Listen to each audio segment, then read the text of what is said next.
agreed in a telephone call on Friday that it was important to stabilize the global energy markets. And Halima, I was just going to ask you, since you just said that's the most important thing, if you would take a lot from that, what kind of agreement are the U.S. and Russia talking about? How significant would that be for the oil price, which is just slightly off the lows here? I mean, again, I think the question is, what is Vladimir Putin looking for as part of a deal? And is he looking for relief on sanctions? Again, is he looking for the U.S. to basically say, we're no longer going to sanction Rosneft trading? I think a key part of that may be what happened over the weekend. Rosneft announced they were exiting Venezuela. We're sanctioning that country for continuing to do business with Venezuela. So if Rosneft's not in Venezuela, they probably should say we don't need to be subject to sanctions anymore. So I think that could be part of this big deal. Again, I think this is the key part of the story. We're so focused on Saudi Arabia, but again, if the U.S. can find some way to offer some type of carrot to Putin in terms of sanctions relief, that could probably put this whole deal back together. All right, Halima Croft, thank you very much. Always great to see you. And I look forward to the next time we're together side by side again. Halima Croft, thanks as always. Up next, selling homes in the age of social distancing. Would you go to an open house right now? If your house was on the market, would you want people coming in? It's all now about the virtual house tour. Plus, now that the Relief Act has passed, small businesses across America are saying, we need the cash now. Kate Rogers will be along with Main Street's plea for action and money now. Our special coverage returns after this.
All right, welcome back, everybody. Right about now, the spring home selling season is in full swing, or really it's not. It should have been, but as a result of the coronavirus outbreak, open houses, they're basically on hold across the country. Still, as our Diana Olick reports, realtors are figuring out how to sell in the social age of distancing. Diana. Tyler, pending home sales, which measure signed contracts to buy existing homes, came in much stronger than expected in February. We learned that this morning. But that's likely going to be the last surge we'll see for a while. The housing market as a whole, however, is not under total quarantine. Virtual, robot, and solo home tour demand is surging. This robot from Zen Place allows you to be in the home alone and talk to the agent on a screen. And another startup called Rently makes digital lock boxes. So you sign up online, you give some information and a credit card number, and then you use the app when you get to the home to get a one-time entrance code. Rently has seen a huge spike in demand for the boxes from major landlords like Brookfield, Roofstock, and American Homes for Rent. So much so, they're hiring.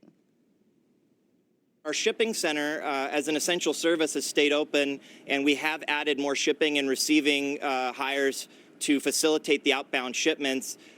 So, yes, we've actually seen a hiring increase in our shipping center. Now, both Zillow and Redfin have also seen big jumps in virtual tour creation as well as requests. Kelly? Hope it works. We got to get two of our neighbors' homes sold. Diana, thanks very much. Diana Olick. Meantime, the president and Congress are trumpeting the passage of the multi-trillion-dollar Relief Act at the end of last week. But small businesses across America are saying, show me the money. Kate Rogers is here with the details on how they can get it. Hey, Kate. Hey, Kelly, that's right. For small business owners like Jason Duff, really this aid cannot come quickly enough. He runs Small Nation. It's a small business that focuses on revitalizing cities and towns, and they've been focusing on Bellefontaine, Ohio for the past few years, opening up bars, restaurants, and gyms. He said about 2 weeks ago, the city was in the best financial shape it's seen in years, but then students were sent home from colleges, non-essential businesses closed down, and things really took a turn. We saw 80% of our tenants be mandated closed. But what was, I think, even more scary or heartening and challenging was the way that our small business owners were having to lay off their friends and family. And that's the thing, is that employees really are family. He's waiting now to hear on his SBA disaster loan application. He told us he also plans to apply for that expanded 7A loan that you just mentioned, $350 billion program under the CARES Act. But really, time is his biggest concern here. A lot of these small businesses are making these decisions moment by moment. We heard, Secretary Steven Mnuchin say that the loans would be available on Friday. That is certainly a welcome development. But this morning on a media call, the U.S. Chamber of Commerce said it's too soon to tell how many small businesses will actually be helped by the CARES Act, and quite frankly, how many will survive. Kelly, back over to you. It's great reporting, Kate. We really appreciate all the work you're doing. Lots of critical details here, Kate Rogers. Up next, Wall Street is pacing for a record-breaking first quarter in a bad way. It's not the kind the market's proud of. Can investors hope for a spring rebound? We're going to ask Stuart Frankel, Steve Grasso after the quick break.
plan.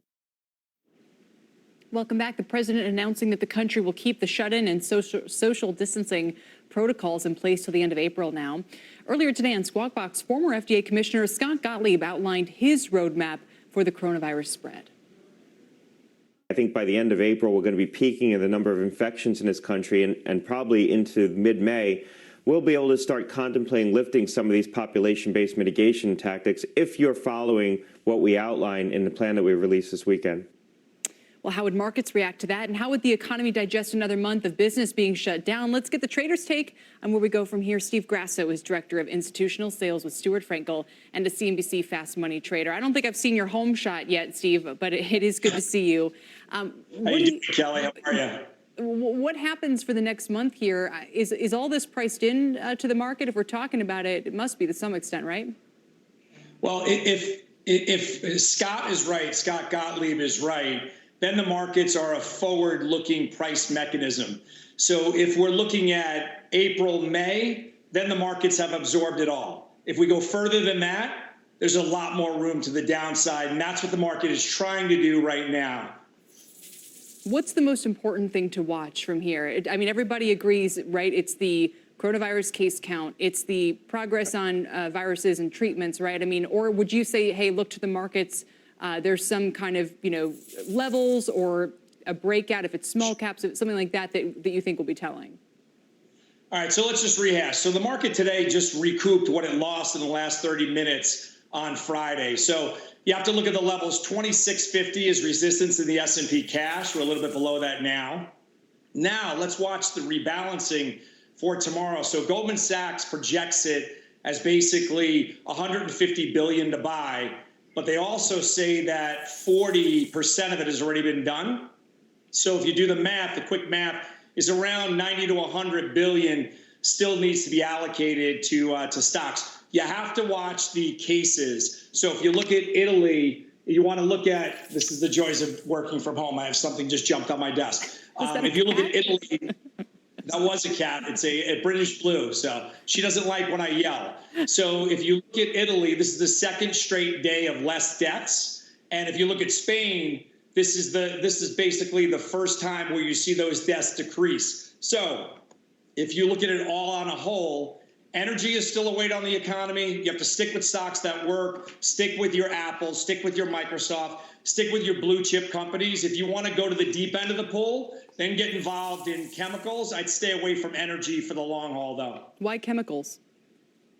Because chemicals they've been trading at trough valuations, and let's think about what those chemicals are doing. The chemicals basically are in bleach. So those numbers are going to be much higher than we've seen for quite some time.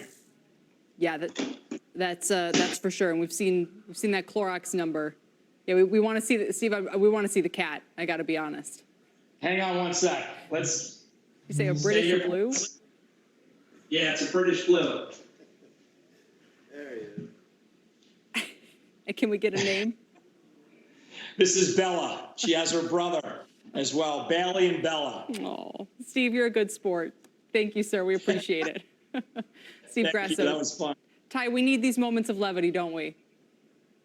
We certainly do. And I had the over-under that my two cats were going to walk right up on this counter in the middle of the show. But obviously I lost. They'll be down later this week. I promise you. You will meet MJ and Peter. My son went through the Spider-Man phase, MJ and Peter Parker. That's who they're named after. It's great to see you, Kelly. Can't wait to be back with you. It's great to see you, too. All right, Closing Bell takes over now. We'll see you guys later. No cats here. Welcome, everyone. I'm Sarah Eisen, along with Wilfred Frost. A new week of trading in the coronavirus era, and it is off to a more positive start than we've seen lately. Stocks trying for their fourth gain in the last 5 sessions. 1 hour left of trading to go. Let's look at what is driving the action in this final hour of trade. A number of positive medical advances, providing some hope of treating the virus. Johnson & Johnson among the leaders in the Dow after identifying a vaccine candidate. Oil, though, falling off a cliff, trading at levels we haven't seen in nearly 2 decades amid falling demand and an expected jump in production. And the virus itself remains front and center. President Trump extending the social distancing guidelines for the nation to the end of April as U.S. cases top 150,000. We've got some great guests joining us in just a moment. The CEO of medical supply company Henry Schein will discuss the company's new rapid test for coronavirus immunity. And the head of global wealth management at UBS will be with us as well, with the results of a new poll they've done on investor and business sentiment amid this turbulent market. With 59 minutes left, we are near session highs, up 2.8% on the S&P 500, led higher by healthcare, tech, and consumer staples sectors. All 11 sectors, though, in the green. Let's focus in on the big stories we're watching today. Meg Terrell is going to join us with all of the latest on the developments on testing and treatment. Kelly Tausche is the latest from lawmakers, and Mike Santoli is tracking all of the market action. But Meg, first to you. Well, hi, guys. Let's start with Johnson & Johnson. That news today that they've selected their lead candidate for vaccine development, really moving their stock higher and causing a lot of optimism that we will actually see a vaccine potentially that works for this in timelines that are faster than we might have expected. The company's saying it plans to start human clinical trials in September. That's months faster than they previously guided to. And here you have kind of a layout of the different companies, at least some of those in the lead in terms of testing. Moderna already started that phase 1. If all goes well, guys, we could see these vaccines from J&J and Moderna potentially ready to deploy early to mid next year. Alex Gorsky, the CEO of J&J, joined Squawk Box this morning to discuss. Take a listen. Not only do you need a safe and effective vaccine, but you also need to have one that can be produced in very large volumes. We're going to be doing that at risk simultaneously right here in the United States. And we expect to have results, interim results at least, from our trials likely in December, at the latest early January, that should put us in a position early in 2021 to literally have hundreds of millions of doses available, and then by the end of the year, up to 1 billion. And guys, that would be the fastest vaccine development in history if it's successful. Meanwhile, of course, Abbott out with news of the FDA approving the fastest test for the coronavirus. This test can return results in 5 to 13 minutes. And what's also really great about it is it's done on a small testing machine that's available in doctors' offices and clinics. Abbott says it plans to make available 50,000 tests a day starting this week. So a lot of hope this will dramatically ramp up our testing capacity as we wait for those vaccines and treatments, guys.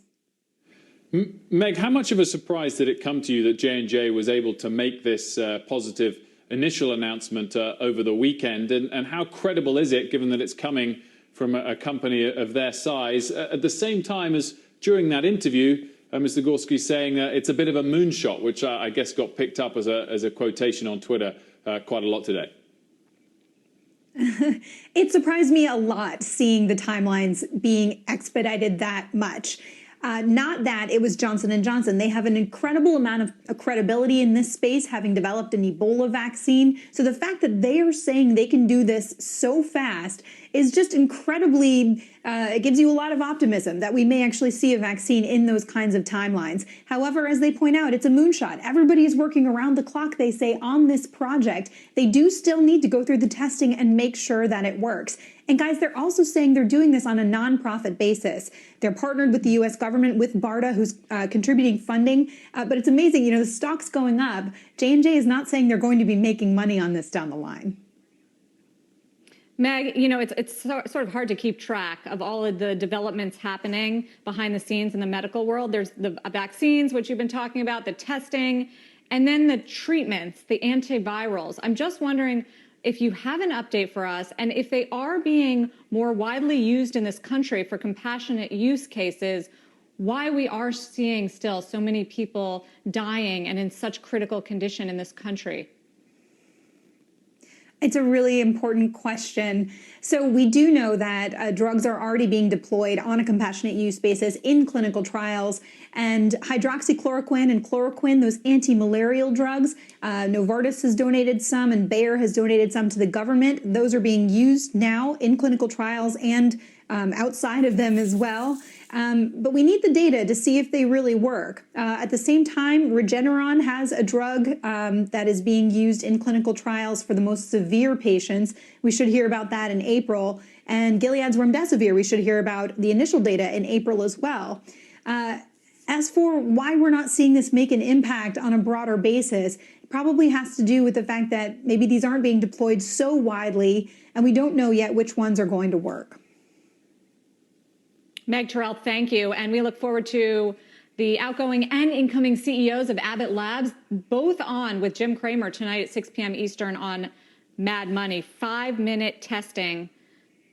Scott Gottlieb, former FDA commissioner, calls it a potential game changer. President Trump officially signing that $2 trillion relief bill into law Friday. But what's next from lawmakers? Kayla Tausche with the latest from Washington. Hi, Kayla. Hi, Sarah. The money from that historic bill is just starting to be unlocked this week. Even so, the federal government is keeping its options open for other ways that it can help the economy, from relaxing regulations to potentially exempting things from taxes and delaying items from tariffs that have currently been subject to those tariffs on Chinese goods. There is also talk about what could be included in a fourth phase of stimulus funding from Congress, even as Congress is out of session until April 20th. One specific thing that will need to be included is funding for the oversight program into the corporate loan program in this bill. That was a glitch, I'm told, by an aide that was left out of the third phase of that bill. But interestingly, and most critically, Democratic senators and members of the House are already calling for more money for hospitals and states, those fighting the front lines of this virus. Here's New York Governor Andrew Cuomo earlier today. There are no red states and there are no blue states and there are no red casualties and there are no blue casualties. It's red, white, and blue. This virus doesn't discriminate. It attacks everyone and it attacks everywhere. Governor Cuomo was asked about the White House infectious disease expert Anthony Fauci's worst case scenario that there could be millions of cases in the U.S. and between 100,000 and 200,000 deaths. He said he would not comment on that, but that the state is being provided its own estimates by McKinsey, the White Shoe consulting firm, and the Gates Foundation, and they're going to use those estimates as guideposts. Guys? Kayla, can you just give us an update on when people and businesses are going to start to see those relief checks? Because, you know, we're coming up on April 1st, end of quarter, beginning of new month. The bills are coming due. The bills are coming due. In many cases, those bills are going to be deferred if you are paying student loans that are run by the federal government, or if you have certain rents coming due. We know that foreclosures and evictions are going to be put on pause. For people who do not have direct deposit set up with the IRS, those direct stimulus checks are set to arrive over the next 4 to 5 weeks. The Treasury Secretary says if you're a small business applying for one of those loans, that money will be available starting Friday. But different tiers of this program will have the spigot turned on at different times. But of course, the government is working to make that happen as quickly as possible. Guys? Kayla Tausche, thank you so much for that. As we stand, we're right at session highs, up 570 points or so on the Dow, 2.6%. Let's get to Mike Santoli for more on today's market moves. Hey, Mike. Hey, well, if I would say the relative calm is the initial story here, it's a relatively methodical, about 3% advance in the S&P 500. If you take a look at it, even the rally days that we've had in the past couple of weeks have been very jumpy and grabby, and they spoke to illiquidity and a lot of kind of spring-loaded action. So I guess you would have to say right now this relative calm is it's a welcome change of tone if we're going to settle into some kind of a range and perhaps build a base. Although I will say it's very dominated by the large cap indexes as opposed to the rank and file stock. But look at a 1 year of the S&P 500 to place this rally since last Monday in some context. We're basically just at today's highs, getting back to where we closed on Thursday. So recouping Friday's losses is about all we're doing. Also, right up ahead of the index is several levels that are going to provide some kind of a test. One is the 200-week moving average. One is the level that we really accelerated to the downside from on March 12th into the 13th. So all this stuff, I think, is where we're going to say it's going to tell us a little bit about whether this is just a little bit of a bounce or something a little bit more consequential than that. Then take a look at mega cap growth against a cyclical proxy. RWCD is cyclicals over defensives. And what you'll see is those huge growth stocks, the secular growers, have retained their advantage. If you really thought that their excesses at the top of the market was the problem with equities, well, that hasn't borne out. I think their good balance sheets and the secular growth stories are still working here. Whether that's good for the broader tape or not remains to be seen. But I do think that it is very telling that today it's about healthcare and it's about big growth stocks for the most part to the upside. Mike, so the defensives themselves, how do they stack up against the big cap growth tech companies? Well, for one thing, I would categorize the big cap, mega cap growth stocks as defensives of sorts. But today it's mostly about healthcare. I mean, semis are doing fine. I don't want to categorize it just as a defensive move, but it's not the market saying we sniff out some kind of reacceleration in the economy. It's really, we think equities got overdone on the downside. It's coming to quarter end. People are reallocating and buying kind of the big cap index type names as opposed to, picking away at some of the really obliterated stocks in the smaller end of things or the cyclical end. Mike, as you're speaking as well, we just got slightly above where we were on Friday. So now more than recovering the losses into the close on Friday, but only fractionally. We're at session highs up 3.2% on the S&P 500 with about 49 minutes left of the session. After the break, Boeing taking a sizable leg lower today after a big boost last week. We'll discuss what's behind that move coming up next. And as we had to break, here's a check on our data tracker. The Dallas Fed General Business Index plunging to minus 70 in March versus plus 1.2 in February. Pending home sales actually beat expectations in February, up 2.4%. We'll be right back here on CNBC.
Welcome back. We've got 45 minutes left of the session. We are right at session highs, up now 634 points on the Dow. That's 2.9%.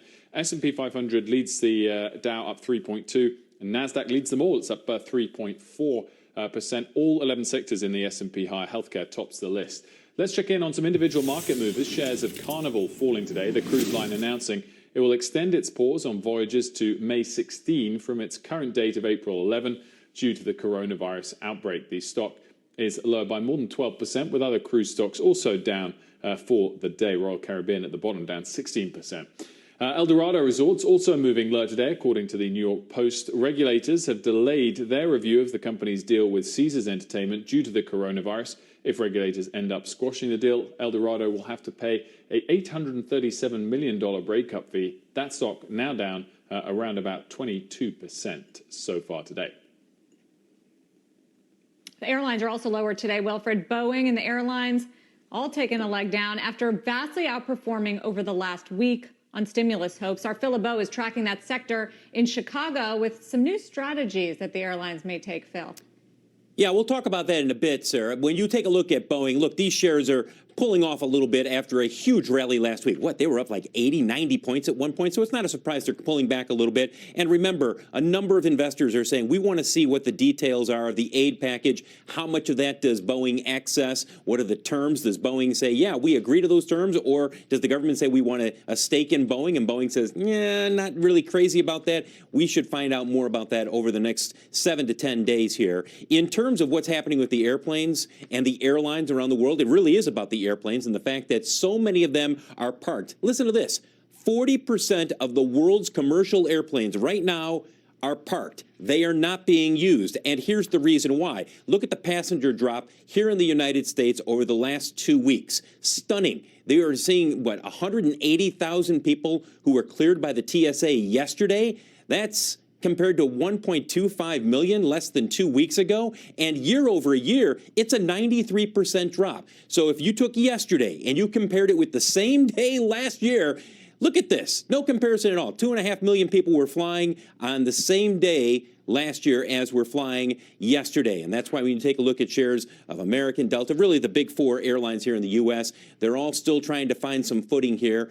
They got a little bit of a rally last week. The interesting thing to note, guys, is that the airlines, and I know this from talking with executives over the weekend, they are considering whether or not to go to the DOT and to say, look, if we've got a number of us who are flying on the same route and we only have a handful of passengers on our planes, is it time to change the rules, at least temporarily, so that we can consolidate those passengers on one airplane with one airline that's making that route, and then perhaps a different airline on a different route would take all the passengers on that route. At least that's the idea that's been pushed around a little bit. It has not been formally proposed to the DOT. But guys, they're still hemorrhaging cash. They have yet to find a bottom here in terms of demand.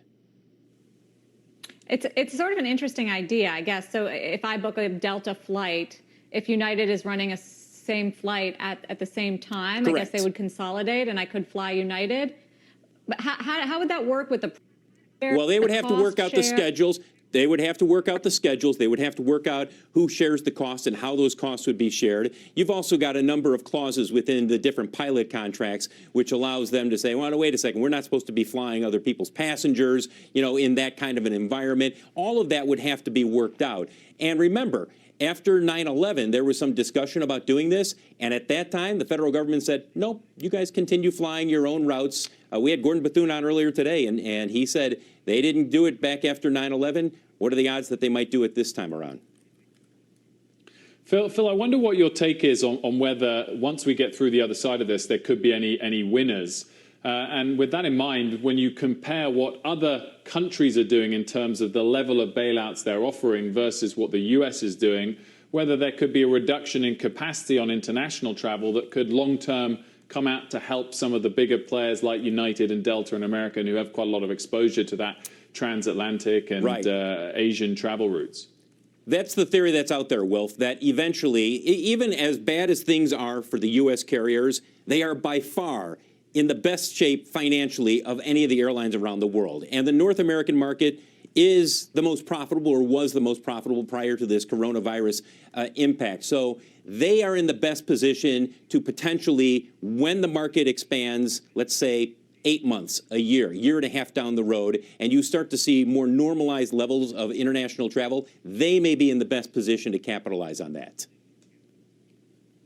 Phil LeBeau. Phil, thank you very much. You bet. We're about 40 minutes left of trade here before the bell, and we are looking at near session highs on the major averages. Dow's now up 631 points. S&P 500 up 3.2%. It's broad, led by healthcare and technology. Up next, the trucking industry quickly evolving amid the pandemic as grocery stores stock up and other retailers close down. We'll check in on that sector with the CEO of transport company C.H. Robinson. Stay with us.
Well, welcome back. We're up 3.2% on the S&P 500 with 37 minutes left of the session. A number of companies using their infrastructure and skill set to help in the coronavirus effort, and one of them is UPS. Frank Holland has the latest on that story for us. Hi, Frank. There, Wolf. You know, UPS announcing today it expects to ship at least 50,000 newly FDA-approved coronavirus test kits this week as part of the company's commitment to the coronavirus task force that includes helping California, Georgia, and Kentucky set up testing sites and providing support for 20 states total.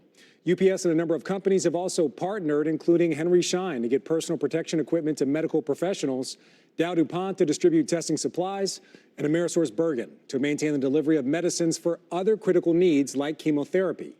UPS is also giving FEMA access to its largest air hub in Kentucky to handle the delivery of critical supplies domestically and ones that come from overseas. Back over to you. Frank Holland, stay with us if you would. We want to dive deeper into the logistics conversation. Joining us now to discuss what he's seeing in shipping is C.H. Robinson CEO, Robert Biesterfield.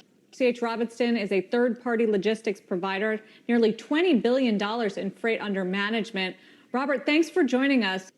Tell us how your company has changed as a result of the pandemic and the fact that Americans are stocking up now on groceries and pharmaceuticals. What are you seeing?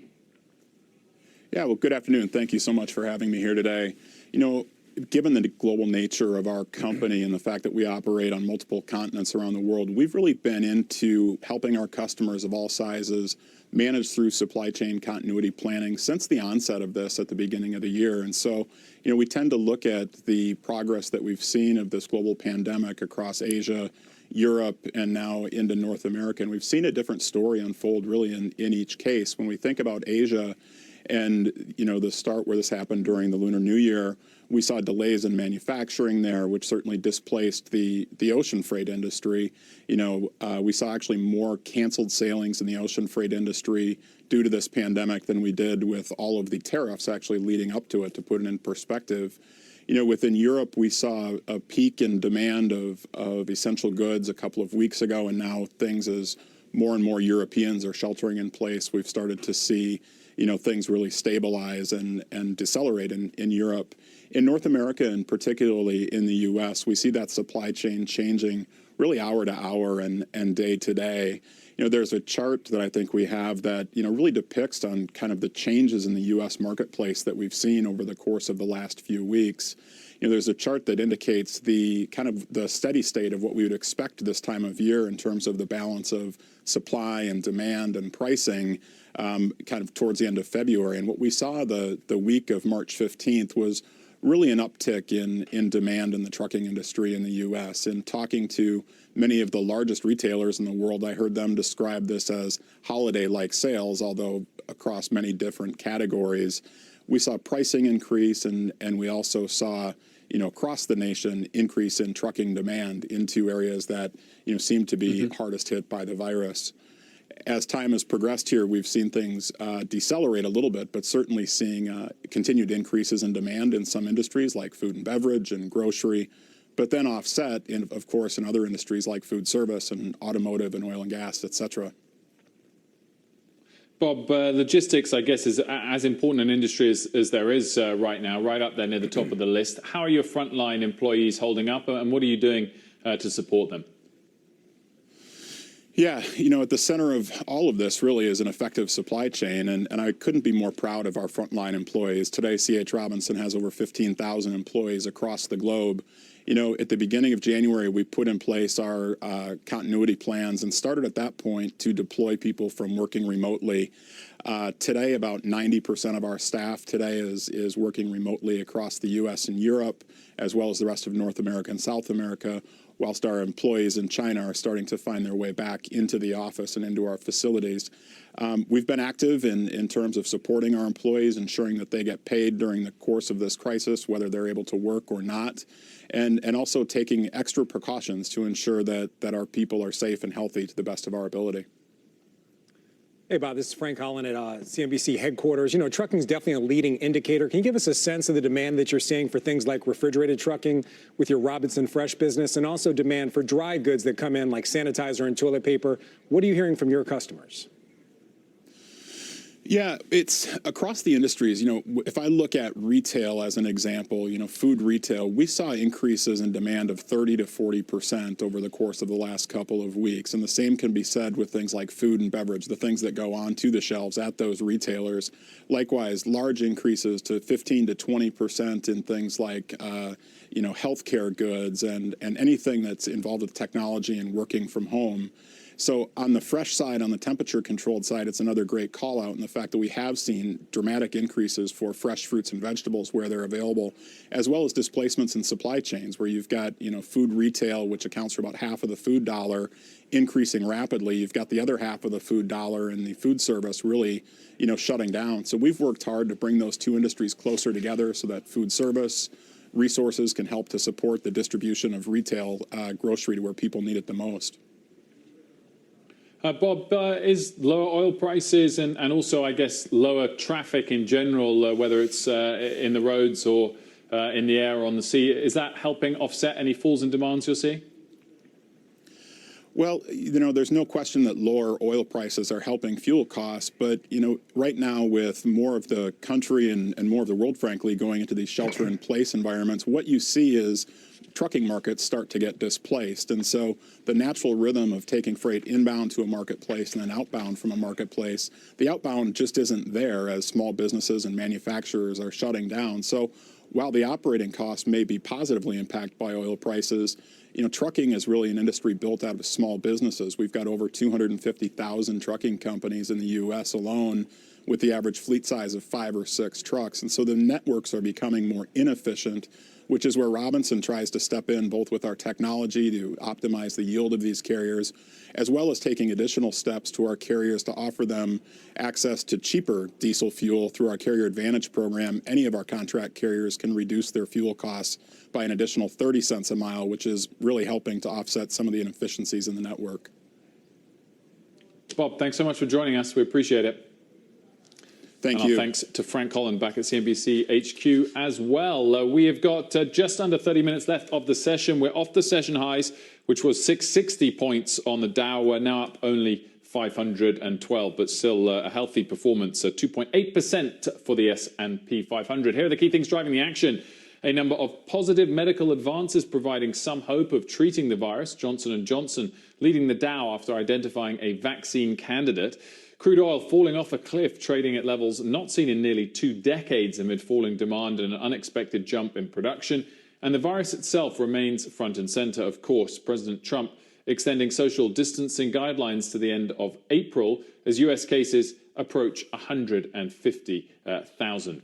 Time for a coronavirus update. Sue Herrera, as always, has it for us. Hi, Sue. I do indeed. Will, thank you very much. Here's what's happening at this hour, everyone. Virginia's Governor Ralph Northam is cracking down on state residents who are not following social distancing guidelines. People who break the new rules risk being fined, jailed, or both.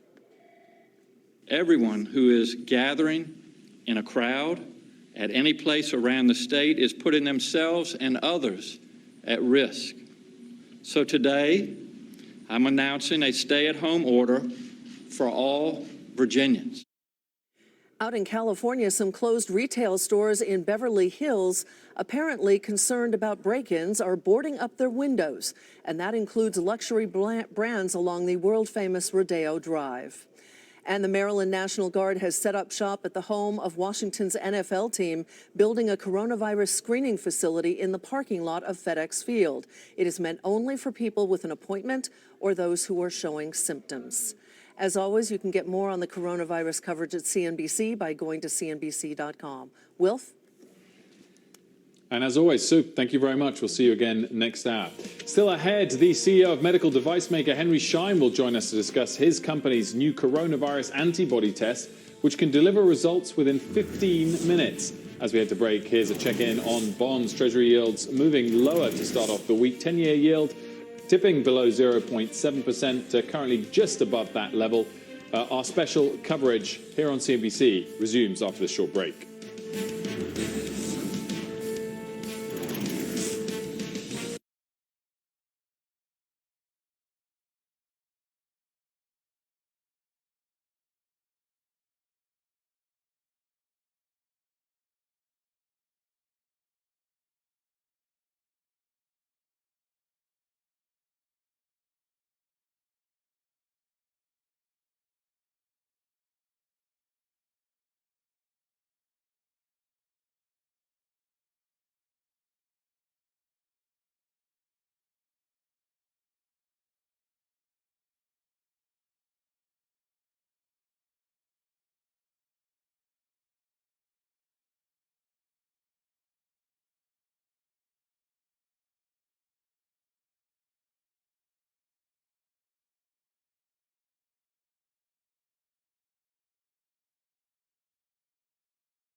Welcome back. We've got just 25 minutes left of the session. Here's where we stand. We're up by 2.7% on the S&P, 2.3% on the Dow.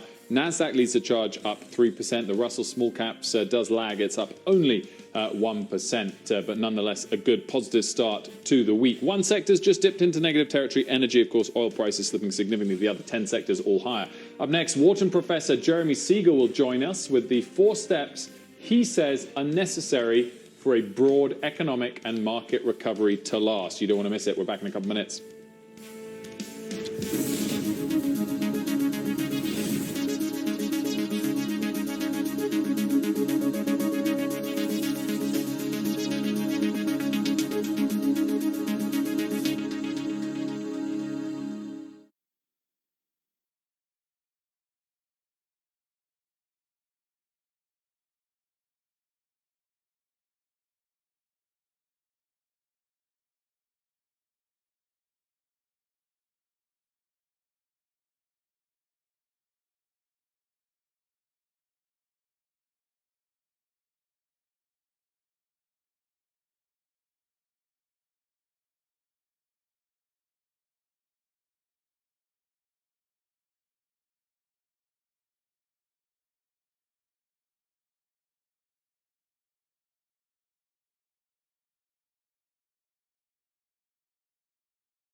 Welcome back. Stocks rallying today after what was an historic week on Wall Street. But where are we on the path for recovery? Will this bounce last? Jeremy Siegel joins us now by phone. He's Professor of Economics at Wharton School of Business. Professor Siegel, as always, great to have you join us. Thank you. I guess my first question is what we just teased before the break. We've seen a great bounce, a significant bounce. Do you think that this will last? And what do you need to see to be confident that it will last? Yes, Wilfred. I outlined 4 steps that we needed for economic and therefore market recovery. First is fiscal and monetary support. We have it. Check that box. Both Congress and the Fed, I think, came up big enough. I think that that's off the table as a worry now for the market. The second, flattening the curve. We are getting some encouraging signs on that. There is a reduction even in Europe, the number of new cases, deaths, even several places in the U.S. Distancing does work. This is important, obviously, for saving lives. That's number 2. That looks like it's working. Partially check that box. Number 3, vaccines and therapeutics. I applaud J&J for its vaccine progress. It's quite amazing. But let's be honest. We can't wait till next year to reopen the economy. We really have to reopen the economy earlier than that. I mean, that's the end game. The vaccine will finally put an end to it, but we can't wait till next March or next June for that to happen. So therapeutics, yes, we're testing some of the drugs. This is very, very good. But I think the most important thing and I'm very impressed. Scott Gottlieb, Dr. Gottlieb, came out on behalf of the American Enterprise Institute and other doctors with a roadmap to economic normalcy. We need deadlines for accomplishing surveillance systems, diagnostic tests, serology tests. These have to be the new deadlines.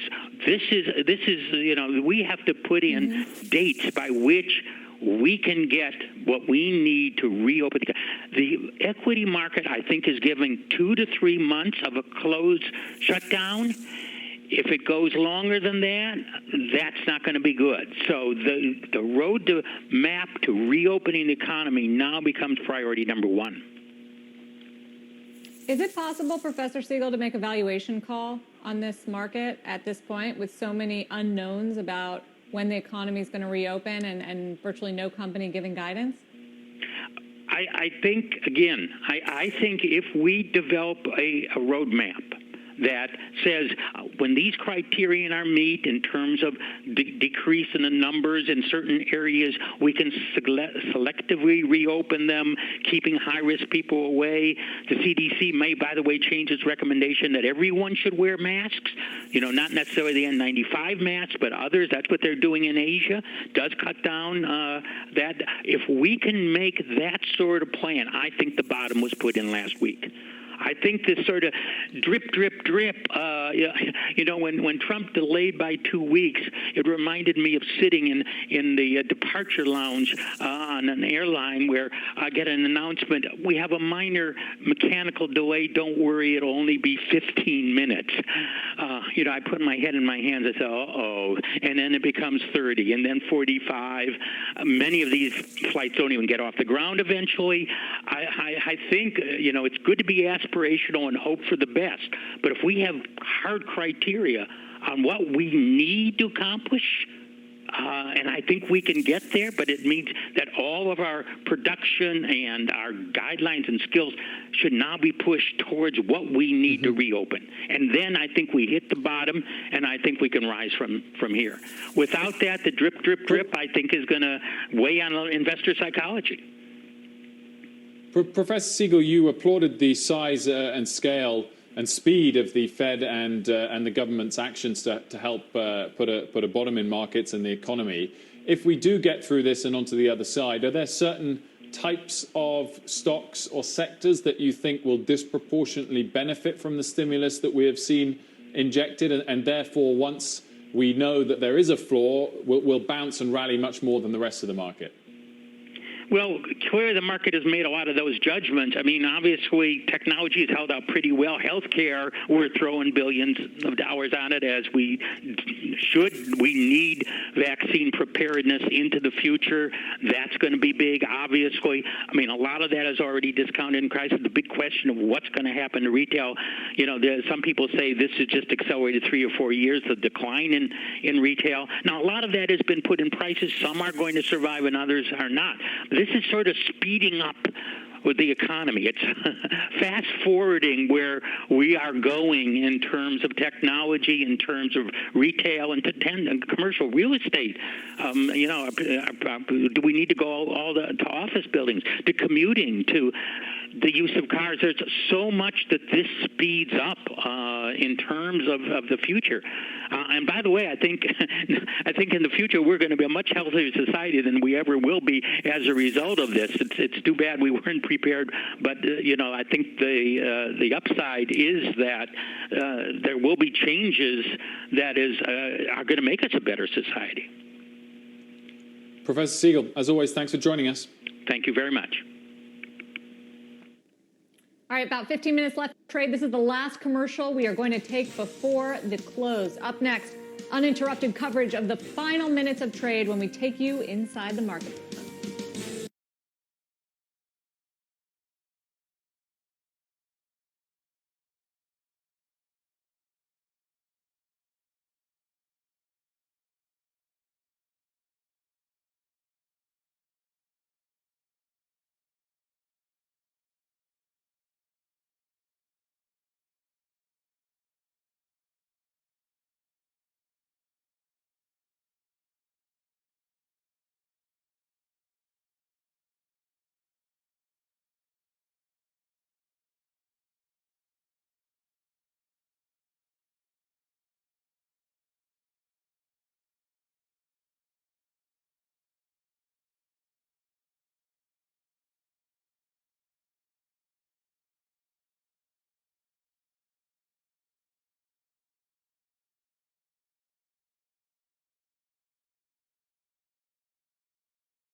Welcome back. 13 minutes left in the trading day, nearly 12 minutes left. In fact, we are right near session highs, up 650 on the Dow. You're now in the closing bell market zone. Commercial-free coverage of all of the action going into the close. CNBC senior markets commentator Mike Santoli here to break down these crucial moments of the trading day, as always. And today we've got Bespoke's Paul Hickey with us as well. Let's kick it off with the broader markets and this nice bounce that we are seeing today. The semiconductor ETF moving higher by more than 3%. This comes on the heels of new data from Bespoke showing relative strength of semis hitting a new high last week. Paul Hickey, how do you read the action in semis? So what we've looked at with the semis over the last several years is every major turning point in the market, whether it's been a downturn or an upturn, has been preceded by relative strength in the semiconductors. So what we saw beginning on the 18th, the semis saw a low on the 18th, and the S&P 500 reached its low on the 23rd. But in that period, if you can see in this chart, which is the blue line, the relative strength of the semis, we've actually, they lagged a little bit there in late February. They really got pounded. But this sector surged in the last, say, week or so. And I mean, this isn't, you know, it's only a few days, but in an environment where we're sort of grasping at straws for positives and green shoots, this is, I think, one you can look at and follow. Even today, we're still seeing continued outperformance, not to a major degree on the part of the semis, but we are seeing an outperformance nonetheless. Mike, clearly tech is one of the best performing sectors today. It's second best performing, I think. The NASDAQ leads the other two major indices. Interesting that it's buttressed by healthcare and consumer staples, which we don't, of course, typically think of as having similar characteristics to the semis. No, not typically. No, I do think that semis, I mean, look, they were leadership before the market rolled over. They remain a relative outperformer. I do think that whatever the longer term growth stories that the market was fixated on before, they mostly remain intact. And especially when it comes to semis, when now the Asia exposure in terms of supply chain was a big detriment, and now perhaps that's actually becoming less of a drag. So all that makes sense. But in general, the market tone today is a little bit stay away from the consumer and the deep industrial cyclicals, and just, as I said, put some money into the equity markets if you think they got overdone on the downside. But I don't think besides that, it's really rewarding this exercise of drawing too many themes out of it just because we're in this noisy zone just above a panic low. With 9.5 minutes left, we are at fresh session highs. The Dow's up over 700 points, 3.3%. Oil, however, hitting an 18-year low today. WTI fell below $20 a barrel during the session. The move lower comes as global demand continues to fall amid the coronavirus outbreak and ahead of OPEC plus production cuts expiring in early April. Oil on pace for its worst month ever. It's down over 50% for the month. Year to date, WTI is down 67%. And Mike, the energy sector is in fact positive today. It's the worst performing sector, but it is up over 1%. And it is encouraging, even with WTI down 6% or so, that we're at session highs as we approach the close. Yeah, I don't think it's necessarily been a consistent correlation here at these levels between equities and energy right now, especially with this massive downside overshoot in oil prices. I think the 30% or so decline in the broad S&P has made stocks act like stocks more than like instruments of interrelationships between oil and the rest. And I would say, too, that high yield credit is not really doing great today, but it's holding up fine. So it's not as if it's being dragged lower by that exacerbating factor of ever worsening oil economics. All right, stocks near session highs. Let's take a closer look at Apple. Those shares are higher after a bullish call from Bank of America. Josh Lipton with the details. Josh. So, Sarah, over at B of A, they are still bullish on Tim Cook's company. In fact, in a new note, they're telling clients they are adding Apple to their best investment ideas list, calling out the company's strong balance sheet with $100 billion in net cash and investments and competitive advantages, they argue, with its ecosystem, app store, large installed base, and brand value. Reports suggest that the company's supply chain, at least in China, where an estimated 90% of the company's products are assembled, that's largely now up up and running, but investors we know are worried about demand as well. Reuters citing a senior official at one of Apple's big contract assemblers who says orders for the quarter ending in March are likely to drop 18%. Apple stock seeing a lift in the past week, though still down double digits for the year. Guys, back to you. Very much, Josh. Apple down, what, 13 or so percent? 13.5%.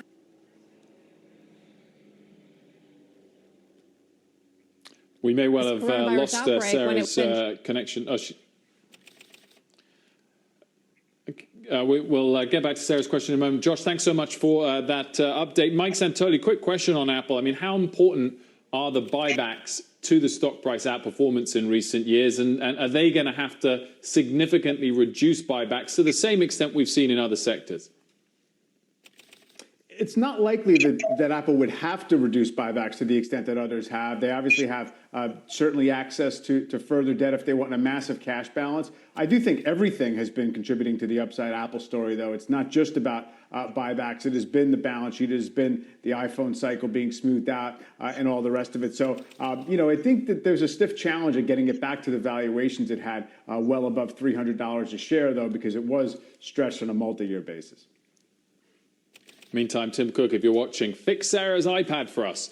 Anyway, Comcast, the parent company of this network, giving an update on how coronavirus is impacting its internet business.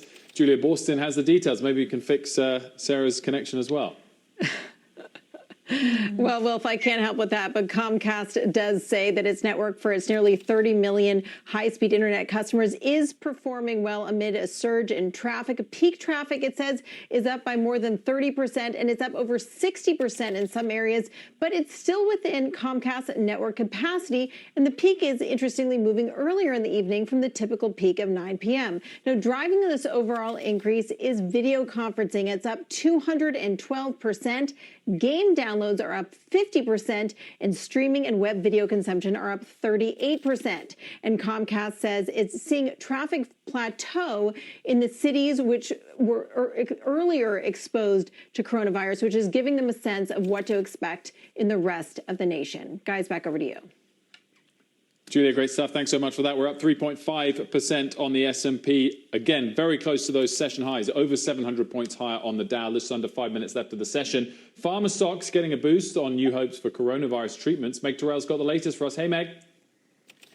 Hey, Wilf, a ton of headlines to tell you about coming out of the weekend. Let's start with Johnson & Johnson. Of course, the company saying it selected a lead candidate for its vaccine for the coronavirus. Plans to start human testing in September, potentially, if all goes well, have a vaccine ready by early 2021 for broader deployment.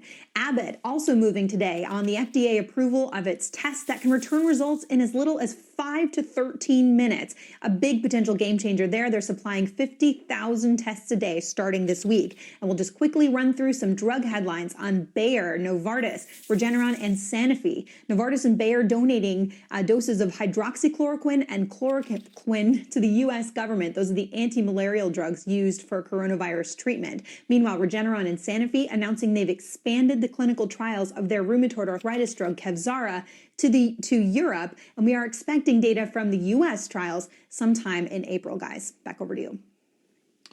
Meg, this topic has come up a lot today, but clearly a lot of COVID-19 related action from healthcare companies is not going to make them a profit, as it shouldn't, but as also should warrant a commendation for those companies for doing that. So when we see the likes of J&J rally hard today on good news, is that a little short-sighted of the market, or is it also true to say that there is so much money moving towards healthcare at the moment that when we get through this on the other side, they'll be well placed to benefit from the rebound?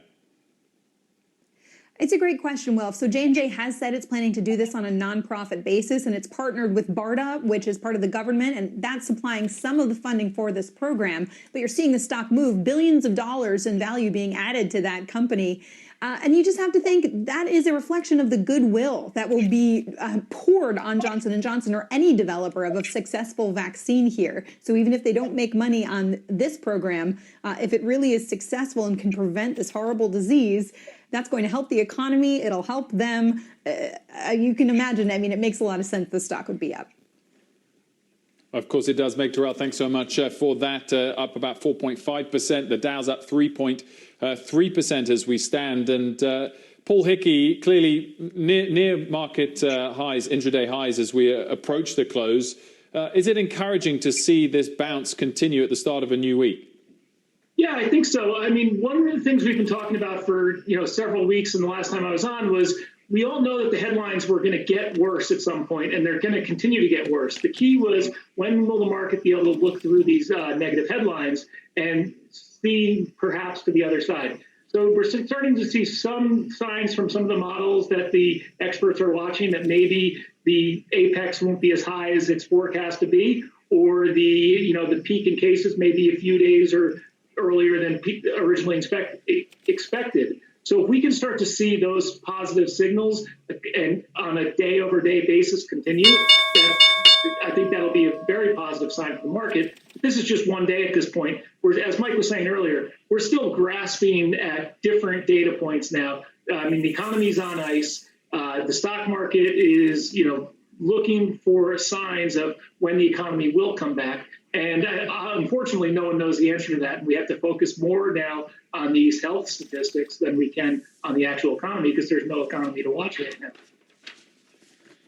Okay, we've got just under 1 minute left of today's session. We are up right near the session highs, up 654 points on the Dow, over 3% for each of the three major indices. The high of the session was over 700 points, but nonetheless, you can see there from that chart, we're right near the highs of the session. S&P leads the Dow, it's up 3.2%, and the NASDAQ leads them both. It is up 3.5%. All 11 sectors on the S&P 500 are higher with 30 seconds left in the session. It is led by healthcare, technology, and consumer staples. At the bottom of the list is energy, industrials, and financials. But even those three, the three laggards, are up more than 1%. Energy particularly encouraging, given that oil prices are still down severely, down 5.5% on the session, though crude is now above $20 a barrel, having been below 20 briefly. The dollar is rebounding a bit, but had declined a lot last week. Yields slipping a little bit as the bell goes for the day's session. We are higher by 3.3% on the S&P 500. The Dow higher by just under 700 points, so we're a little under the session highs, but right up close to them. NASDAQ wins the day up 3.6%. Sarah, over to you. Yeah, the comeback continues. Welcome, everyone. If you are just joining us, I'm Sarah Eisen, along with Wilfred Frost and Mike Santoli, CNBC senior markets commentator. The market action positive again today for the fourth time in the last 5 sessions. We closed higher, at least 3% higher across all the major averages. The Dow finishing up 3.2%, 688 points. S&P 500 was up 3.3%, and the NASDAQ, the winner, up 3.6%. As far as the action in the markets, healthcare was the biggest winning sector, technology, consumer staples right behind it, but all sectors higher, including energy, after crude oil's lowest close since 2002. Coming up, the CEO of Henry Schein tells us when a new coronavirus immunity test could become widely available to medical professionals and, of course, to consumers. Wilfred. Joining us to talk about the market day, Bespoke's Paul Hickey, Canaccord Genuity Chief Market Strategist Tony Dwyer, and Union Bank Private Bank's Margaret Reed. But first, we've got some breaking news here on BlackRock. Chairman and CEO Larry Fink just releasing a letter to shareholders talking about BlackRock's performance. This is the sort of annual letter here, but also commenting on the coronavirus for the first time. We really haven't heard from Larry Fink and on what has happened to the market. Some headlines and some quotes that stuck out to me. He says, Larry Fink, the world will get through the crisis. The economy will recover. And for those investors who keep their eye not on the shaky ground at our feet, but on the horizon ahead, there are tremendous opportunities to be had in today's markets. It's a sort of a long letter, and a lot of it focuses on Fink's focus and BlackRock's focus on the long term, saying keep that perspective. He says in his 44 years of finance, he's never seen anything like this. The outbreak has impacted financial markets with a swiftness and ferocity normally seen only in classical financial crisis. In a matter of weeks, global equity benchmarks fell from record highs into a bear market. Talks about the long term and how we're going to be very different, but does say, I do believe the economy will recover steadily, in part because the situation lacks some of the obstacles to recovery of a typical financial crisis. Talks about the central banks moving quickly to intervene in the credit markets, the governments acting aggressively to enact fiscal stimulus, and talks about how that is all going to bode well for the long term. Talks a lot about BlackRock's own performance, the fact that they've had 90% of their workers working from home remotely, and sort of the technological innovation that has made that possible. But just digging through this, we'll continue to bring you any headlines. Thought it was valuable, Wilfred, because we just haven't heard from Larry Fink really since the onset of this crisis. Yeah, absolutely. And just to pick up on most of the passages you pulled out as well, he said these conditions were exacerbated by record low liquidity levels in U.S. Treasuries, which serve as a benchmark for pricing risk across the market. And then, as you said, commended the speed with which governments and central banks acted to address issues like that, saying their actions are likely to be more effective and work more quickly this time, since they're not fighting against the same structural challenges as they were a decade ago, referring to the financial crisis. And I only got through the first 4 pages or so, but he did talk as well about some of the options BlackRock offers to their clients, and says over the last decade, investors increasingly recognize that portfolio construction, not security selection, drives the majority of returns. And I do think, of course, that's been important, because if you had a typical 60-40 portfolio stocks and bonds, that's what's protected you much more than if you happened to hold one stock that fell slightly less than the others, because it was such a broad range of selling. The end of that section, he does go on to say, very few managers apart from BlackRock can offer our clients that full set of capabilities. That's slightly, of course, patting himself on the back, and many other investment firms would legitimately argue with that statement. But I do think that's kind of interesting, and he talks up the benefit of their acquisition of iShares, of course, in the financial crisis, and how that's helped them through this and offer clients the ability to offset the declines fairly cheaply, Sarah. Yeah, no, and I think the point on stimulus, as you highlighted, is an important one, because Mike Santoli, what Larry Fink says is that clearly policymakers were sort of spurred into action fast because of the scars from the financial crisis. We all remember, they remember what happened. And he says their actions are likely to be more effective this time and work more quickly, because we're not fighting against the same structural challenges that we had a decade ago, which a lot of people have been wondering, sort of the similarities and differences between 2020 and 2008, just in terms of the shape of recovery and what financial markets are going to do.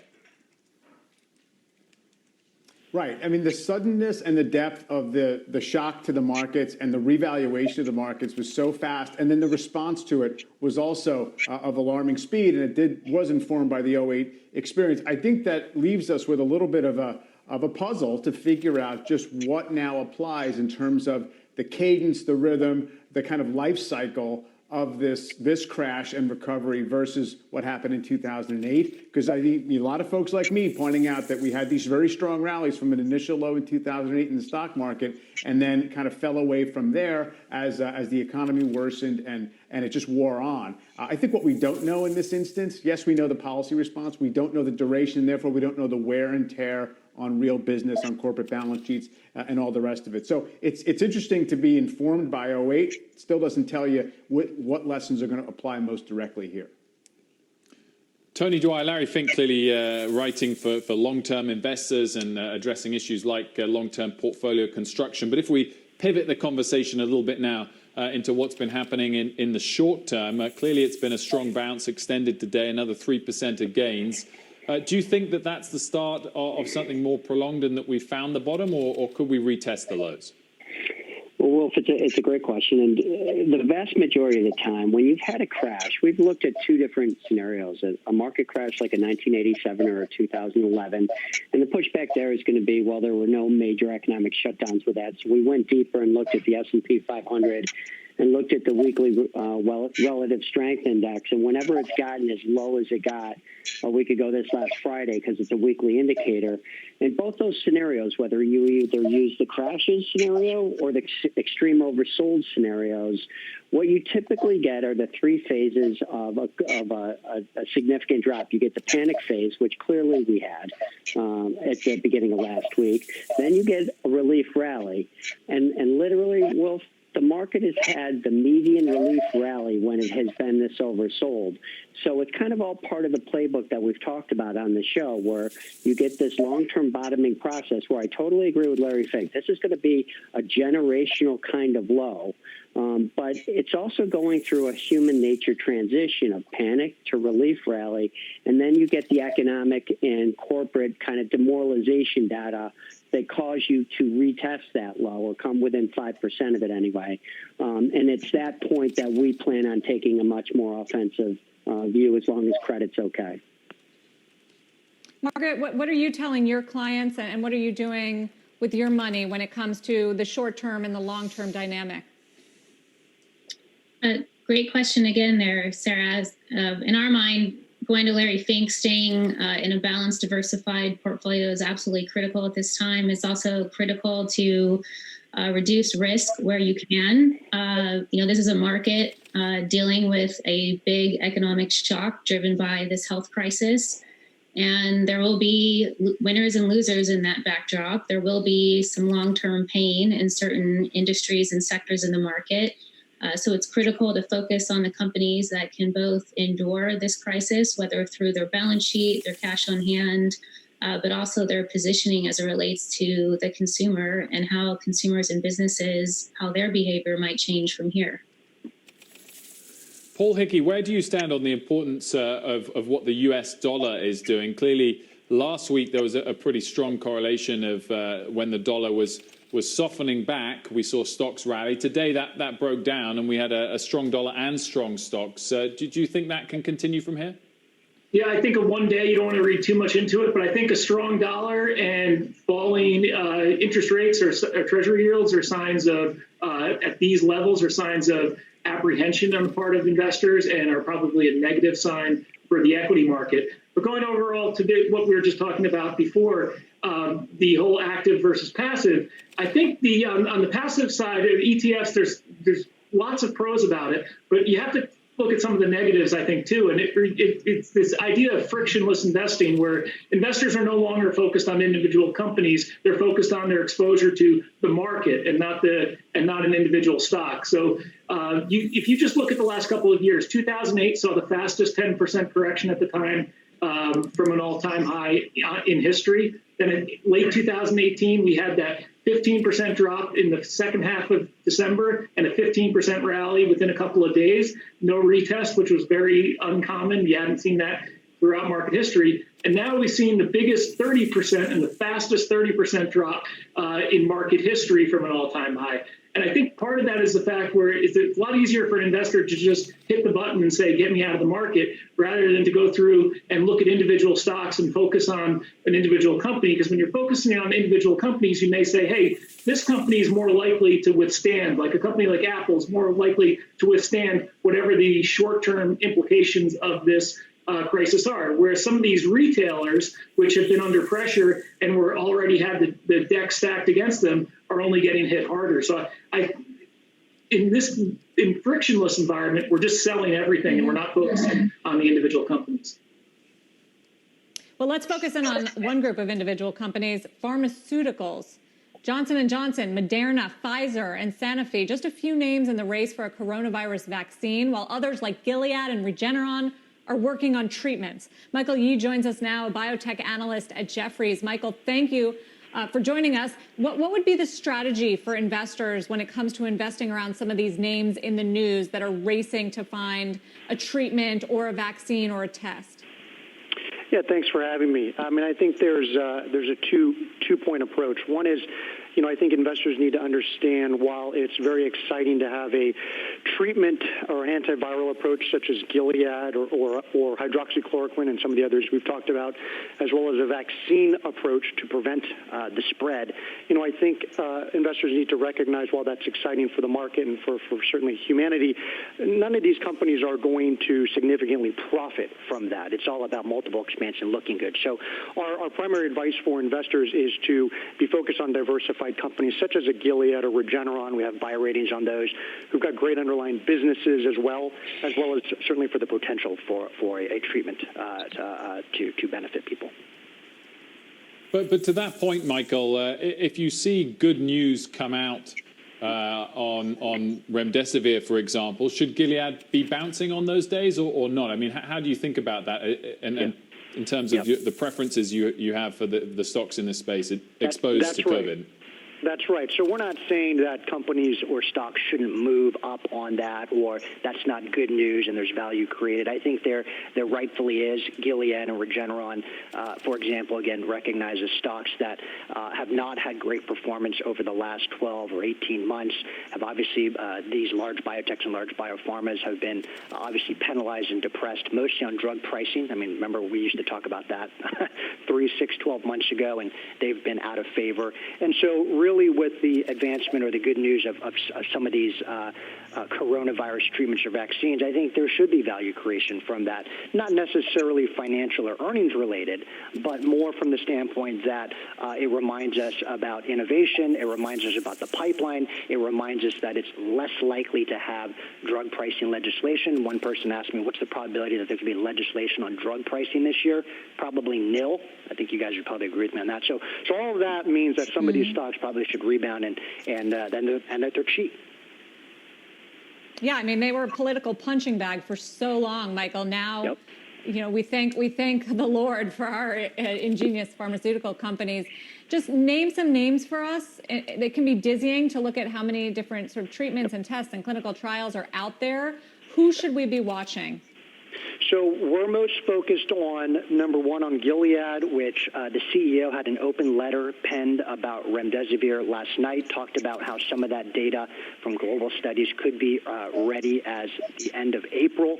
We're optimistic, but not extremely positive on that data. So we like the stock because it's cheap, but let's wait for some of that Gilead data. Regeneron will have some of its antibody data as well for the treatment late summer or by the end of the year. And then the IVIG companies, plasma companies, which Dr. Scott Gottlieb has talked about publicly, that would be Humanetics as well as Takeda.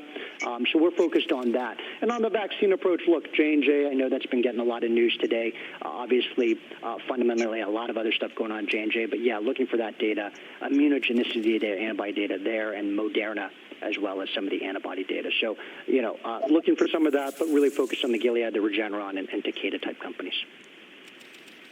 Thank you very much, Michael Yee, and our condolences to you and the whole team at Jefferies for the sad news of the passing of your CFO, Peg Brogman, over the weekend. Thank you guys very much. Thank you. Absolutely. Here on that point, Sarah. One final broad market question. Tony Dwyer, if we do retest the lows, will they be significantly lower than the lows we made last week, in your view? So, Wolf, when we look back at the earlier I mentioned the 14-week RSI on the S&P 500, it's only been as oversold as it got a week ago this past Friday at 22. It's only been that oversold 6 occurrences. Of those 6 occurrences, 3 of them, you broke the low between 2 and 10%, 10% being the 08 occurrence. And then the other 3, you came within 4% of the low. So the real answer isn't if it touches it nicely and neatly. The answer is, how is credit and the other various market indicators like correlations, volatility, how are they acting into any kind of pullback towards the low? You want them to be behaving better. In other words, lower volatility on a test, lower correlations on a test, tighter credit spreads on a test. You want to see the market functioning more properly as you pull back. Tony. Yeah, but yes, Tony, a lot of that is happening. A lot of people say because of the Fed action that we've seen intervening in an unprecedented way, in an open-ended way. I think the question is, though, the longer this goes on, and the word from President Trump this weekend is that it's going to go on a lot longer. How much can that really last in terms of providing liquidity? It all feels still a little bit fragile. Yeah, and I agree with that. That's why I haven't gone back officially on offense yet, and I'm waiting for the test of the low. Sarah, this is not, there are people that are absolutely out of work, and I feel for them, and they're sick. We've just gotten into the economic phase. We haven't exited it. So to your point, you want to see credit behaving better on its own, not because the Fed is intervening in the corporate bond market. So, again, I think the Fed and the monetary and fiscal stimulant that we talked about a month ago has been extraordinary. and it's probably going to work, I want evidence before I say it's going to work. I don't want to buy the market because it's a guess on how oversold it is. I want to buy the market because it's functioning better and the underpinnings of the economy that's behind it. Paul, Tony, Margaret, thank you all very much for joining us. Thank you. Thank you. We closed higher, of course, by 3.35% today on the S&P 500. Up next, the head of global wealth management at UBS will break down their new investor survey and what it means for the markets. We're back in a couple minutes.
Welcome back. Amid this volatility, coronavirus has jumped to the top concern for business owners, unsurprisingly, according to a new poll from UBS. But investors are still maintaining an optimistic long-term outlook for the market. Joining us on the phone, Tom Naratil, President of Americas and and co-president of Global Wealth Management at UBS. Tom, thanks so much for joining us. So two big surveys you guys have been carrying out. One is of investors and one is of business owners. And I guess the surprising thing that comes out of both of them is even in late March, they're both still optimistic, albeit about the long term as opposed to the short term. Yeah, it's correct, Wilfred, and it's good to be here this afternoon. If you take a look at what's happened, let's talk maybe first about high net worth and ultra high net worth investors. Clearly, COVID-19 is the top worry that they have. That's the top worry for 70% of investors. It even eclipses their perennial favorite, which is concerned about the political environment in Washington. They're clearly pessimistic about the short term, whether it's the stock market or the economy. However, they've got a longer term view that's optimistic on the economy, more than 3/4 of them. They also plan to stay the course with their portfolio or add to positions. 58% of high net worth and ultra high net worth investors say they don't plan on making adjustments to their portfolio, and 31% plan to invest more. I noticed your business owner survey actually also had some encouraging news, Tom, about hiring intentions. What can you tell us there? Yeah, sure, Sarah. So if you look currently, despite the fact that business owners are concerned about what they see, not surprisingly, they're also seeing adjustments in the way they run their business, with more than 70% of their employees working remotely. 70% of them say that their sales are down. However, in the current environment, because they see this crisis eventually subsiding, 33% of them plan to hire more and only 19% plan to downsize. Now, however, the key thing there is the length of the COVID-19 crisis is clearly the critical factor. If the outbreak continues as is for a longer period of time, let's say another 6 months, then that net hiring begins to flip to negative, and you certainly see that as if the outbreak grows further from here. Tom, does this relatively surprising optimism, albeit just for the long term, inform your investment decisions at UBS? And have you increased risk exposure since we bottomed? So, Alfred, we certainly have been encouraging our clients to use the opportunities of the dips to add to risk exposure. High net worth and ultra high net worth clients and our clients came into 2020 with a lot of cash. In fact, the most amount of cash that they've held since the financial crisis, the global financial crisis in 2008 and 2009. So last year was the bull market everyone loves to hate.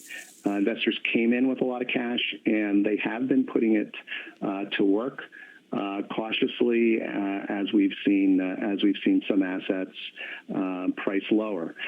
Certainly, we see great opportunities in some of the longer-term theme areas that we see, like fintech, e-commerce, also areas around healthcare, like genetic therapy, for example. In addition, we do think that the investment-grade credit market is beginning to price in too negative a scenario, and we do believe that there are very good opportunities there as well. Tom Naratil, thanks so much for joining us. Thank you. Still ahead for us, the CEO of healthcare products provider Henry Schein discusses when its new coronavirus immunity test will be made available to medical professionals. And as a reminder, you can always watch or listen to us live on the go on the CNBC app. We'll be right back.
Welcome back. Let's get over to Mike for a look at dividends as more companies are cutting back on capital allocation plans. Mike, what do you got for us?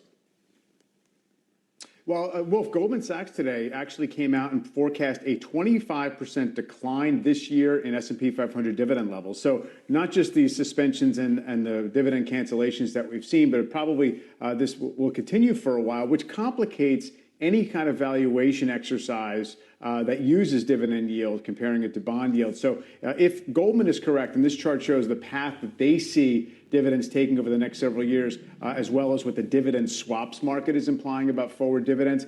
If they're correct about that, it means that the current S&P 500 effective dividend yield is closer to 1.7% as opposed to 2.2%, which is based on the most recent annual pace of dividends. So obviously for an income investor creates a challenge out there, and they also did have a list of some 40 companies where there are higher than average yields and also the dividends being safe, but it creates a little bit of a dicey scenario if you want to use dividends as a tail on attractive stocks. In fact, today there was a downgrade from another firm on 3M on even the prospect of having its dividend not being entirely safe, which is very much a departure from 3M's history. And obviously 3M hasn't said anything like that. But anyway, it definitely tells you we're in a phase right now where before it was a kind of a shareholder paradise, buybacks and dividends were being shoveled to shareholders, and now it's running in reverse this year. Yeah, Mike, there's a really interesting note out today by Autonomous Research assessing whether the banks are going to cut dividends or not. Of course, they've already cut their buybacks, which account for 75% of their capital return plans. The dividends are a smaller part of it. I was a little surprised in their note. They're not suggesting it as their base case that banks will cut dividends, but they did say certainly not ruling out the possibility, which I think would definitely come as a surprise to the markets after they cut buybacks, assuming the dividends were safe. But I guess the bottom line, Mike, for investors is trying to weigh up whether they think a company is doing it to save face a little bit in this clearly political environment, or whether they're doing it because they desperately need the capital. And that certainly would be a crucial distinction in investors' minds when it came to banks if they were to cut dividends. Yeah. It's true. With banks, I do think that would be a very relevant evaluation you'd have to make. Although in general, I think there's real reluctance on the part of boards and CEOs to suspend or cut a dividend. And therefore, for the most part, you probably have to assume it's because the outlook is so cloudy. They don't really know if the cash flows are going to be there, or they actually do have to conserve what cash balances they have. Thank you. Healthcare distributor Henry Schein announcing it has a new blood test that can identify if somebody has antibodies to the coronavirus. The test requires a pinprick, and in just 15 minutes, will provide results. Joining us now is Stan Bergman, the CEO of Henry Schein. Stan, thanks so much for coming on to talk about this test. When I saw the news release last week, I thought it was a pretty hopeful sign that you could get tests out there like this. Explain what exactly this does and how it can be used. Sarah, thank you for inviting me on your show. So, corona testing is not as simple as a pregnancy test. It's not a yes or a no. There are really three kinds of tests. There's the PCR test, which can be taken shortly within the first 7 or so days of infection, to be accurate, 7 to 10 days. And then you have an antigen test a little bit later. And then you can have the antibody test, which is a serology, a blood test. The one we will be marketing or distributing is a pinprick test, which can be taken and results received in about 15 minutes without an instrument, and can be used by practitioners, healthcare practitioners, physicians primarily, I would interpreting in conjunction with previous tests, symptoms, and this test, whether a patient was likely to be exposed to the virus or not. So it would seem that, so it's basically a test for immunity, is that right? And it can help determine who can go back to work if they are indeed proven to be immune. That is correct, but the physician has to make that decision at the end of the day. The test can be administered by any healthcare worker, but the physician should make the decision as to whether the patient can go back to work or not. And Stanley, talk us through the level of approval that you've needed for this. I think I'm right in saying it doesn't require FDA approval, but have you been working closely with all the government and regulatory bodies, and how quickly can you ramp this up to have how many test kits out there, how soon? The test has not gone through the FDA approval process. Having said that, the FDA did publish guidelines on what companies need to do to comply with whatever the FDA is seeking to ensure that the products could be marketed. Having said that, it is not approved by the FDA per se. We will have hundreds of thousands by the end of this week and into next week, and then millions over the next period of time. Where will they go? How can people get them? Well, the tests can be ordered through Henry Schein by physicians. Henry Schein is the largest provider of products to office-based dentists and physicians. We're a company that focuses on servicing medical practitioners, whether they are in their own practices or in large group practices, perhaps even owned by a hospital group. And the best way to have a test taken would be to consult with your physician, and we'd be able to ship the product to the physician. And how much will these cost, Dan? We have not published a price yet, but the price will be relatively inexpensive compared to some of the other tests that are associated with the coronavirus.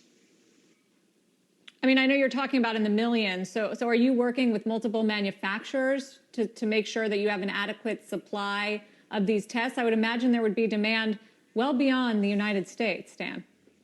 Well, we are distributing this product primarily in the United States at the moment. We have announced one manufacturer that we're working with, and we do expect, although nothing is confirmed yet, that we will have other manufacturers that will be able to distribute their products through Henry Schein. Remember, Henry Schein is a company that focuses generally on point-of-care tests for the physician office, and we carry most tests for most office-based practitioner-type diagnostics, and this will be just another one of the tests in our offering. I'm curious, as such a major distributor to so many healthcare offices and workers in this country, what you're seeing and what you make of the supply shortages we hear about in the hospitals of the masks and the gloves and the necessary equipment, and whether you can play any role in helping to get them that.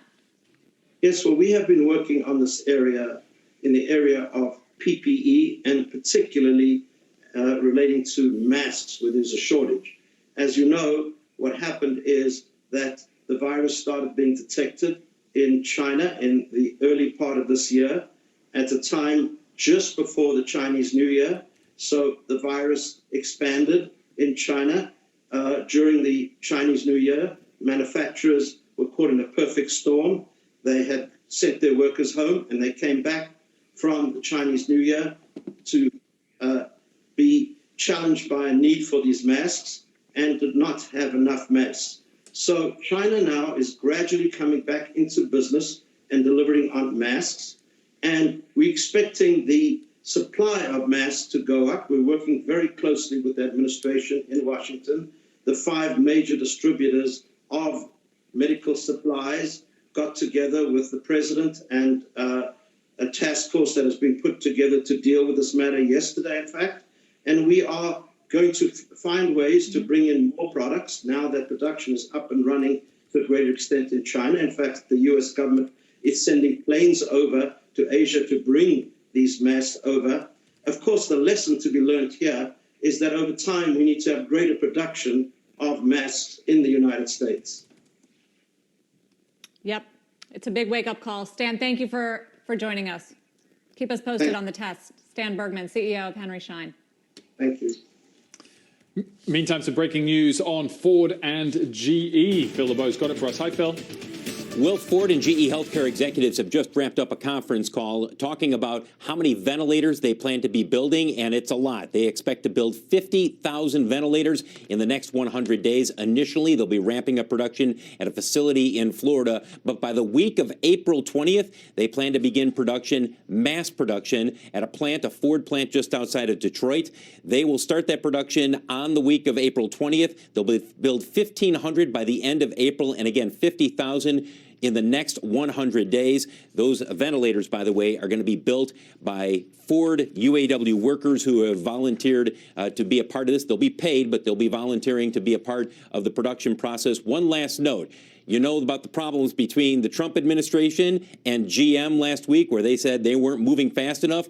In announcing that they're ramping up production, the Ford put in a quote from Peter Navarro, who is in charge of the Defense Production Act for the White House, and he says the Ford GE healthcare team is moving in Trump time. That's the term he uses to speed urgently needed ventilators to the front lines. No doubt, Peter Navarro making it clear that they want companies to move quickly, and that's what Ford and GE Healthcare are doing. Guys, back to you.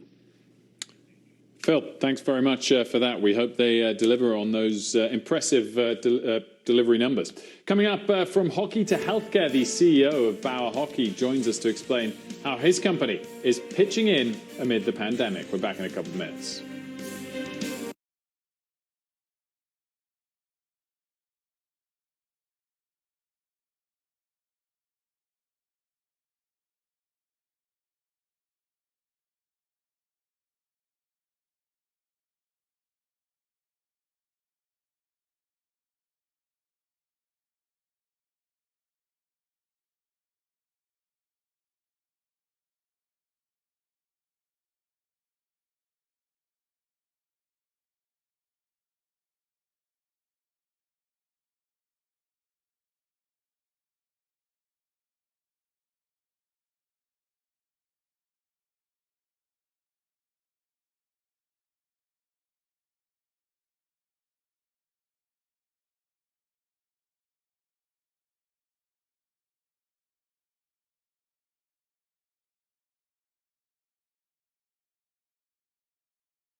Welcome back. The coronavirus outbreak triggering mass layoffs and furloughs. Just moments ago, Gap announcing it will furlough the majority of its store teams in the US and Canada. The retailer is pausing pay but will still offer applicable benefits until stores are able to reopen.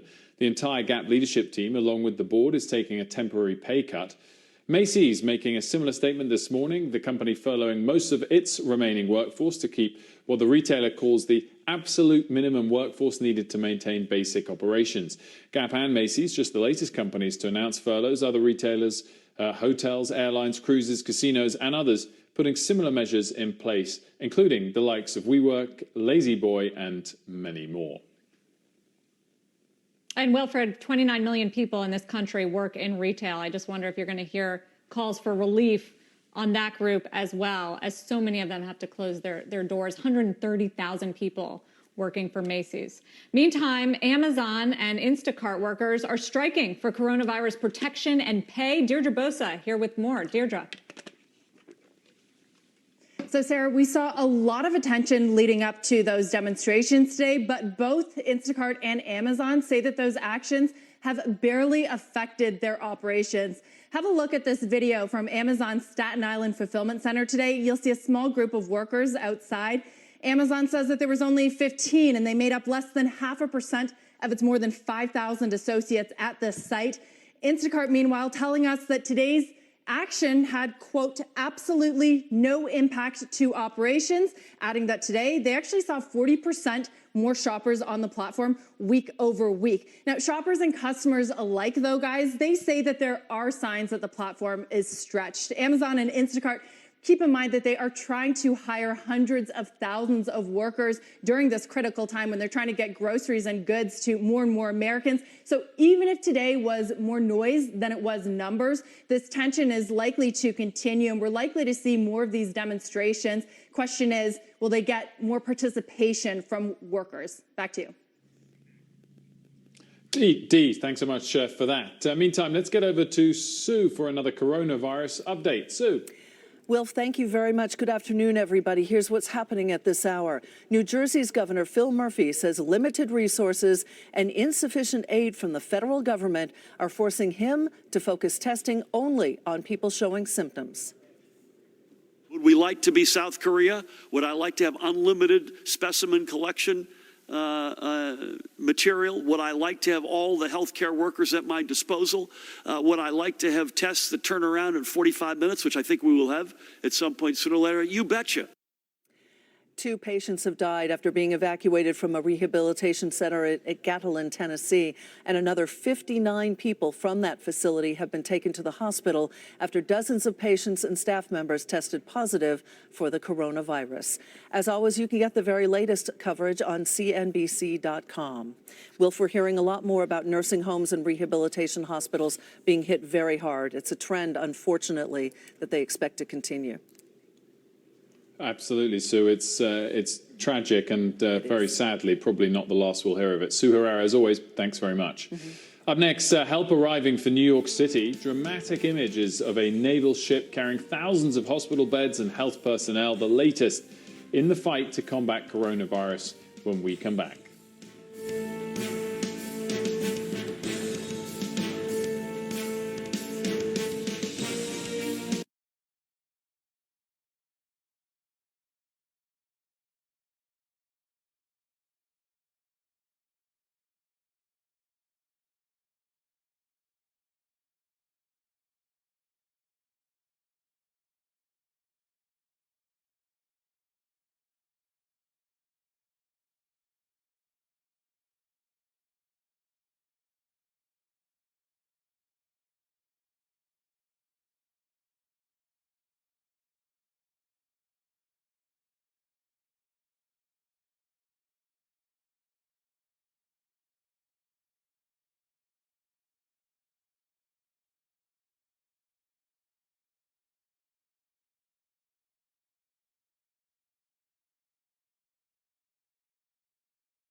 Welcome back. The USNS Comfort docking in New York today, bringing with it 1,000 extra hospital beds and 1,200 medical personnel.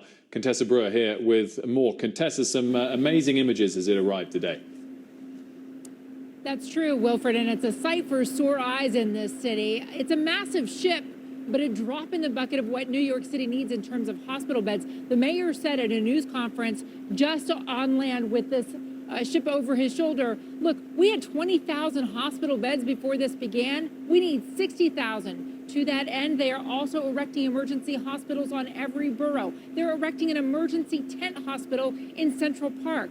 And the hospitals that are being erected, and including the Comfort, are for patients who do not have coronavirus. Everyone going on board this ship will be scanned to keep it coronavirus free. Wilf? Tessa, how quickly is the capacity being increased on some of those other sites, and to what kind of numbers of beds?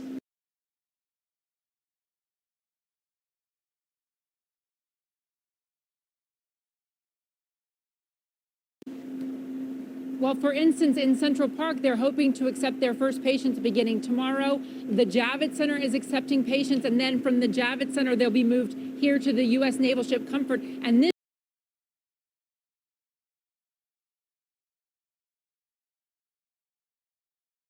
hospital ship comes in ready to go. The beds are all set up and the doctors and the nurses are waiting. I don't know Contessa if you can Burrow, as see, always, Contessa, thank you very but much. there are a lot of disturbing... Oh, sorry. I was just going to say, Go ahead, Contessa, Sarah. I don't know if you can see, but there are a lot of disturbing images on social media of people coming out in Midtown Manhattan to take pictures of this boat when they're supposed to be at home or social distancing.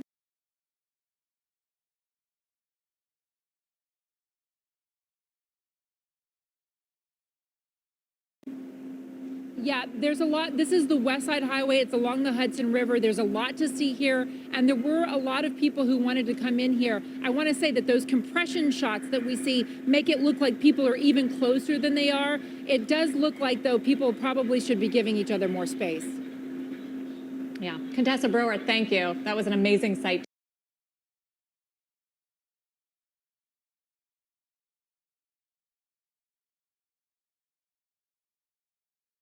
to see pulling into New York Harbor this morning. Up next, Yum Brand CEO taking a big pay cut to help employees amid the coronavirus pandemic. The details and the rest of your daily good news rundown when we come right back.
Today.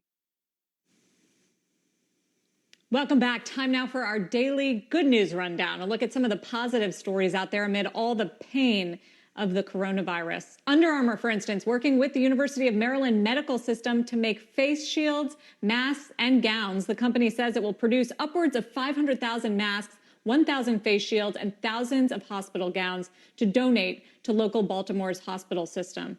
Richard Branson's rocket company Virgin Orbit, partnering with medical researchers, says it has developed a ventilator device that the company plans to mass produce. Yum Brands CEO David Gibbs foregoing his base salary for 2020 to assist with one-time bonuses of $1,000 to managers at its company-owned locations and to contribute to the company's foundation's Global Employee Medical Relief Fund. And Facebook pledging $100 million in financing and ad spending to support news organizations, including local publishers in the U.S. reeling from pressure due to the coronavirus pandemic. Our favorite segment of the day, Wilfred.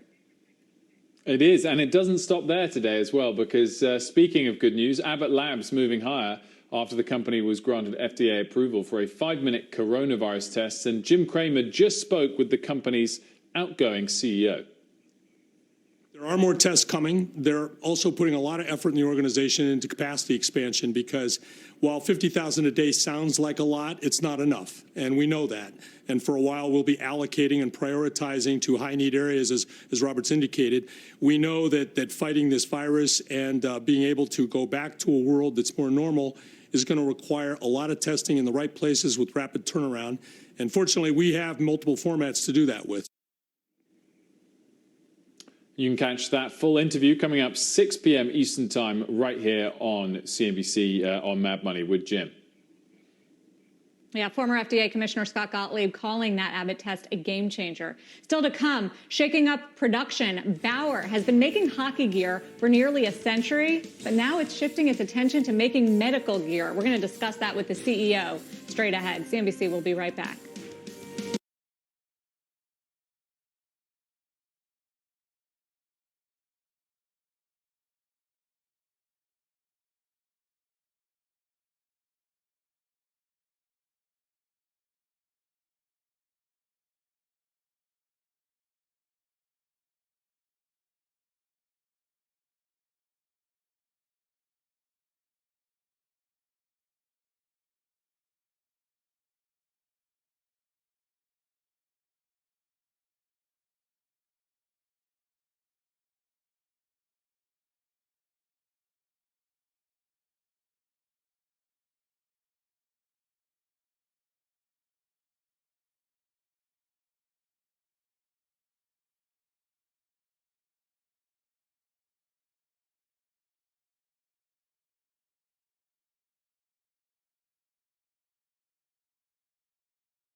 Welcome back. Hundreds of American companies have met the call to fill the huge shortages in masks and other personal protective equipment for the doctors. Hockey equipment maker Bauer, one company that is shifting from hockey gear to medical equipment, making shields like this one. Ed Canale joins us now. He's the CEO of Peak Achievement Athletics. That's the parent company of Bauer. Ed, thank you so much for joining us. How difficult is it to transition from making hockey gear to medical gear? How'd you do that? Good afternoon, Sarah. It actually wasn't that difficult at all. I mean, we saw a problem and created a solution. The problem was quite different, but the process that we used was not compared to what we traditionally do when we approach creating products for athletes. Ed, how quickly have you been able to ramp up production of these types of products? And have you seen significant demand already since you've made these announcements that you're making them?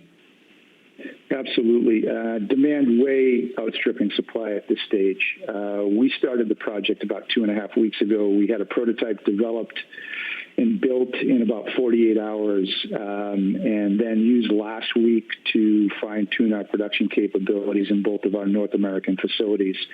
We turned on production full speed today. We're going to be able to produce about 20 to 25,000 units a week, ramping up to about 70,000 units a week later in April.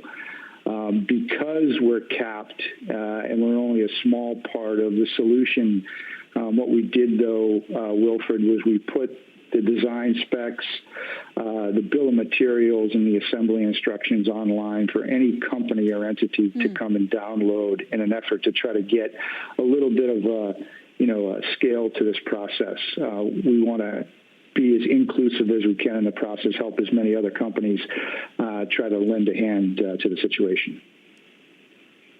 Who's been getting the masks that you're making, and do they have to pay for them? They do have to pay for them, but we're not making any profit on these. It's a complete pass-through. So whatever the raw materials cost us, the overhead associated with the manpower to produce them, we're just passing those on to hospitals, government administrations from both the U.S. and Canada. We've received inquiries from overseas, particularly in Europe.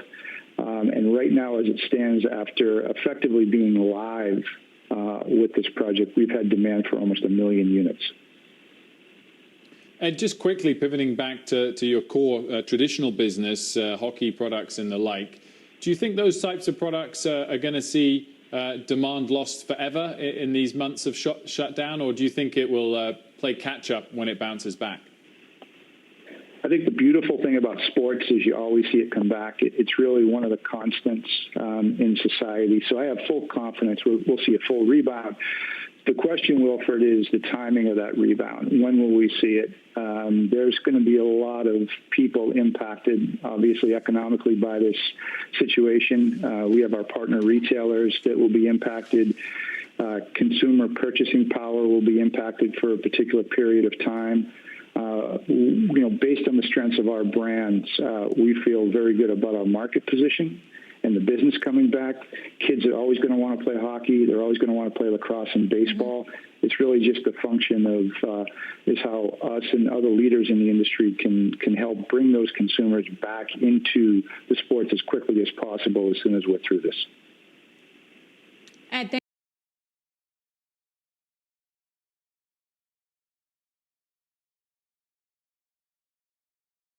thanks for sharing your story. It's a good one, and we wish you the best of luck making those masks and essential equipment for our medical workers. Ed Canale. Just wanted to bring it back to the broader markets, Mike Santoli, because we saw a pretty strong session and a pretty strong close, more than 3% gain across the major averages. And also, we saw the debt credit markets open up a little bit. A lot of people talking about the fact that Yum Brands brought the first high-yield offering in nearly a month, and it was met with pretty strong demand. Yeah.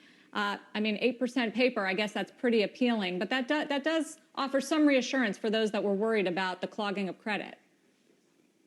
I was going to say, at a price, you're definitely going to get buyers for a resilient business like fast food. So I do think that's a bright spot. Definitely big parts of the markets are under repair right now after what the Fed did. I think you could look at the mortgage-backed market. So that's all to the good. I think you could say it's progress so far on stocks, but the debate is not over. We're out of time here from Mike, Sarah, myself. Stay healthy, and Brian Sutherland's got you covered on the other side.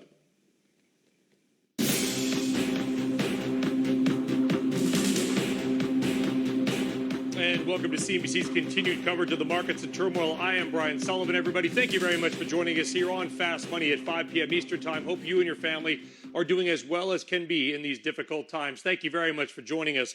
Well, the market's doing perhaps as well as they could do over the last couple of sessions. We ended last week strong, of course, coming off of a very weak base and a big drop. But last week, the best week since 1932, well, we continued some of that momentum today. The Dow ending the day up 690 points. pretty much most stocks that you look at, the MAGA stocks, the FANG stocks, you name it, technology, they were higher today. We'll get to those. The one thing, of course, that was not higher continues to be oil, down another nearly 7% as well. We'll get to more on oil and what it may be signaling throughout the show. So welcome, everybody. We are very pleased today to be joined by Guy Adami, Tim Seymour, and Dan Nathan. And for the entire hour, we also welcome in Emily Rowland of John Hancock Financial. Emily, it's a pleasure to have you back here on CNBC's Fast Money. Guy, you said it last week. You said that it seemed like the indiscriminate selling might be over. That gave you some comfort. Were you perhaps even more comforted by today's action? Yeah, and it's great to see. It's great to be here. And I got to give a huge shout out to everybody in Englewood Cliffs for making this possible, to getting us all on. So thank you, number one. Number two, I hope everybody's safe, obviously. And number three, yeah, I take a lot of comfort in the fact that the indiscriminate selling appears to be over for now. And I'll add this on top of it. You know, the volatility index, which was rallying all week, which wasn't a great sign on the back of the broader market rallying, was actually down today in a meaningful way for the first time in a while, Brian. So, yeah, I think that's encouraging. You know, Dan Nathan, I tweeted out on Friday, I think it was, or over the weekend, I basically said, if you've got to keep asking if this is the bottom, it probably isn't, because it means there's still this sort of buying bias in the market. Obviously, we've had a number of pretty good days, obviously in what has been an awful year on many levels. Do you think the bottom is in? Well, not really. I mean, a bottom is in, right? So the bottom of the panic selling that started in late February and followed through for most of March, that bottom is in right now. And I know that sounds a bit cavalier, but, you know, we had a 33% peak to trough decline in a little more than a month. That's unprecedented, right? So there was, as Guy said, a lot of indiscriminate buying. A rally was due. We've been saying that, I think, for the last week or so. So now we have a 20% rally off the bottom. I think we've talked about this over the last few weeks, Sully. I mean, when I look back to 2001, there were two 20% rallies off of lows that failed. In 2002, there were two 20% rallies off lows that failed. Go to 2008, there were two rallies of 20% off the lows. They failed. So this is a pretty common, it's basically a feature, not a bug of bear markets, and we're in a bear market. So, you know, the way I think about it here is that, you know, this is a great opportunity for traders. This is a really good opportunity considering that we're still down 20% from the highs in the S&P 500, a great opportunity for those people with a long-term view to start dollar cost averaging into names that you want to own for the long term. Emily Rowland of John Hancock, how do you see it, and what are you recommending to clients right now? Yeah, we absolutely agree with that, and I think dollar cost averaging is the perfect way to approach this market. We're looking for a few catalysts before we can kind of shift to a more risk-on positioning here. We'd like to see the number of COVID-19 cases in the U.S. peak. We're weeks away from that, likely. We'd like to see the economic data bottom. It's just getting bad now, and we're likely to see more pain to come. The data that we're getting now does not fully reflect the damage that we're going to see from the virus and the containment measures. And then we'd also like to see investor sentiment, again, get to that point of capitulation. I'm talking to advisors every day, and even before this rally, they were asking me, where should I be putting money to work? To me, that's not really a sign of a market. The one thing that we do need to remember, though, is that bear market bottoms are breeding grounds for bull markets. If you look back at the last number of bear markets over the past 70 years, and investing at the bottom gets you 15% annualized over the next 5 years. Don't get too cute trying to pinpoint the bottom. The dollar cost average into this market is what we're telling investors. So bottom line is you should be putting some money to work. And I understand your point about the COVID cases. Obviously, we want those things to peak out for many, many reasons. And Tim Seymour, every day before the show, right before the show, I take a screenshot of the Johns Hopkins site. We're up 20,000 cases from exactly this time we were yesterday. Do you believe that peak and that rollover, while obviously more important to humanity, will also be equally or maybe more important to the stock market, just from a sentiment perspective, like we're starting to come out of this gloom and doom? Yeah, and the sentiment has been all about pessimism and expectations of a double bottom and another retest. And I think as we get into some of the technical elements of the quarter end rebalancing, and what was extreme redemption and closures of a bunch of hedge funds that were tapped on the shoulder by risk managers and said cut exposure aggressively. Then in many cases, especially at a lot of these hedge fund pod shops, were basically told to close their doors. I think we've heard about some of these big muni funds, some of these mortgage-backed, asset-backed funds. So anyway, I just want to I want to emphasize that I think the market went through something here.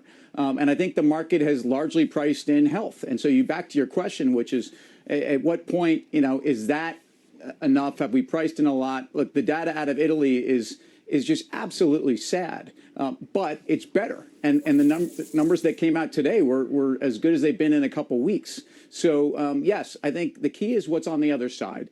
I think it's very, very difficult to in many cases, to handicap what the economics are. But what we're all trying to do, obviously, the duration of the health crisis affects the credit and all the dynamics in the underlying earnings profile of all the companies that we want to roll up our sleeves and look at. And we'll do like the draft, Tim. We're going to do the snake. So we ended with you in the first round. We're going to start with you in the second round as well. What are you watching? Were you encouraged by the action in the semiconductors, the action in technology? What made you stay focused today? Yeah, look, we're a market show, Brian, so it's nice to kind of be back to Fast Money for an hour and talking about things that I think are also part of the dynamics of markets and what they do. First of all, the fact that we don't spend always a lot of time talking about credit, but the rally in investment grade credit continues to be extraordinary. Some of this, though, we want to wait and see what investment grade really does after the Fed stops buying everything that moves. But there's also been a ton of issuance on the long end. So I just want to say that that's one of the things you have to be watching. Look, with great companies, and we've seen the haves and the have-nots. And if you look at companies, Apple is now above the 200-day. I'm not doing cartwheels over this, but if you look at the charts of a handful of companies, look at Intel, look at some of the names that have actually gotten back to a place where you saw stability. They actually may have began to have ground out a bottom. So I want to see that. I want to continue to see some of the data on obviously the virus. But I think when we look at where companies have priced in the impact of the health crisis, I want to reiterate, I actually think we've priced in a lot of that. The question ultimately is going to be, like, I want to look at what the job numbers look like on Friday. I want to look at, things like, what goes on with some of these regional Fed indices. Obviously, today's Dallas Fed was shocking.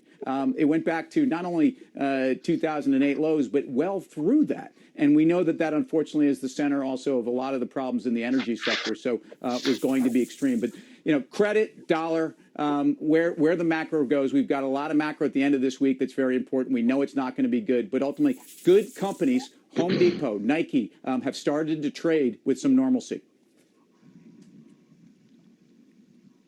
And Brian, I'm going to jump in real quick. In terms of what I'm looking here, I think we're all saying similar things in a different way. I'm not trying to be cute here, but there also might be people saying, you know what, this market still scares me a lot. Is there any more upside? And if so, where should I start looking to peel out of things? And this is something we talked about, I think, last week.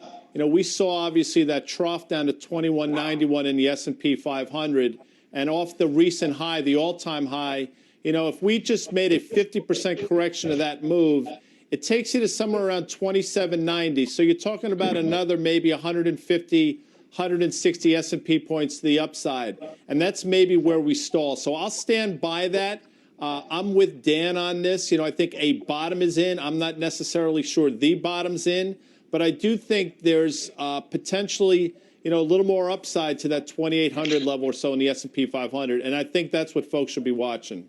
Yeah, so Guy, and I don't disagree with that. I would just say, look, what I'm watching today, the underperformance by the Russell 2000, the small cap, I think that is a bit indicative of the stuff that the S&P 500, the stock market in general, doesn't really focus on. And that, when you think about this health crisis that's morphing into an economic crisis, one of the things that cannot be accounted for in the stock market's gains or losses are the 15 million restaurant workers that are not that are not employed right now, the tens of thousands of cruise ship workers and airline workers and Boeing workers and auto workers who are being furloughed. You know, I mean, when you think about what our economy is, 70% of it is the consumer. That's being stopped down. Their inability to access some of this financial assistance in real time is going to be an issue. So what I'm looking at is the Russell 2000. I'm looking at the underperformance in the bank stocks today. I'm looking at the underperformance in, you know, some industrials, like I just mentioned before. Energy is a disaster. So you can get all geeked up again and buy the names that got us to the highs in February, but understand that the one thing that this bear market is going to take some time to heal for and to really make a bottom is going to be time. And I just don't think enough time has passed. So you may get to 2790 in the S&P 500. It may get to panic selling on the way back to those recent lows. I just don't know. I just think you want to be careful chasing the market here. I mean, I'm looking at the fact that the markets don't really seem to care very much about economic data anymore. Does anybody remember when they did? I mean, we talked about the Dallas Fed Index today. U.S. service last week at 39.1. Unemployment at 3 million and climbing from here. And certainly we'll be watching Thursday. That could be 4 or 5 million. This is a remarkable thing. And I understand that we've got fiscal stimulus, policymakers, central bankers, obviously a lot of income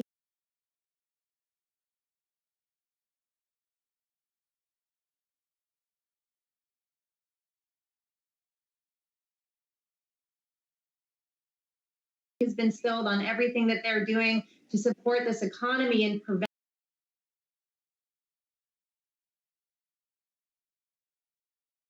a more,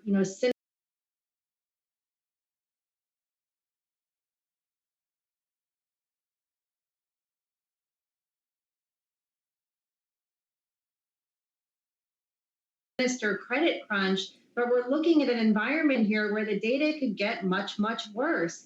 And I think it's pretty interesting that we're just seeing markets look right past that. It's actually amazing to me. Dad, more Fast Money coming after the break. We'll see you soon.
All right, welcome back to Fast Money. I'm Frank Collin. Brian having a few technical difficulties. We're going to try to get him right back in. And we're going to talk about a little bit of oil right now. Oil really getting hammered today, hitting an 18-year low. We're going to toss things over to Tim Seymour with more. And Tim, what are you seeing when you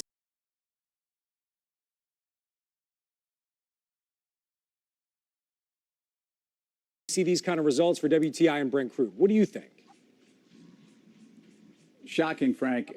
Thanks for jumping in there. And if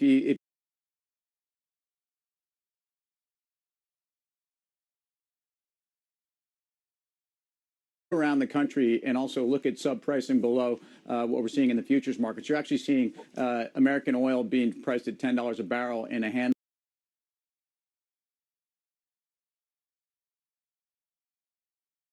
of North American hubs. We know some of the supply issues. We know the supply issues. People may not be aware of the storage issues, which are out of control. There's no place to put it.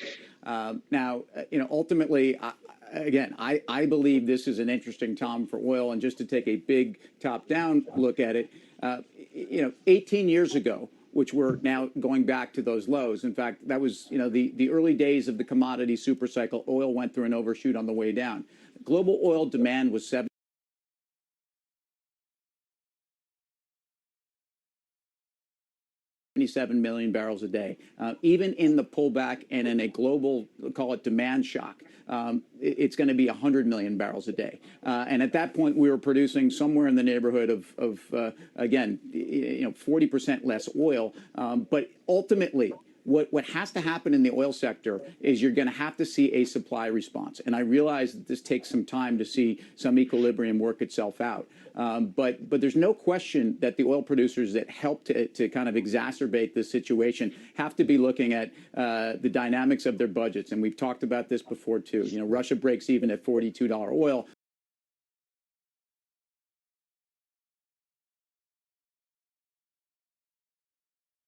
Saudi 85 on their budgets. But ultimately, this is a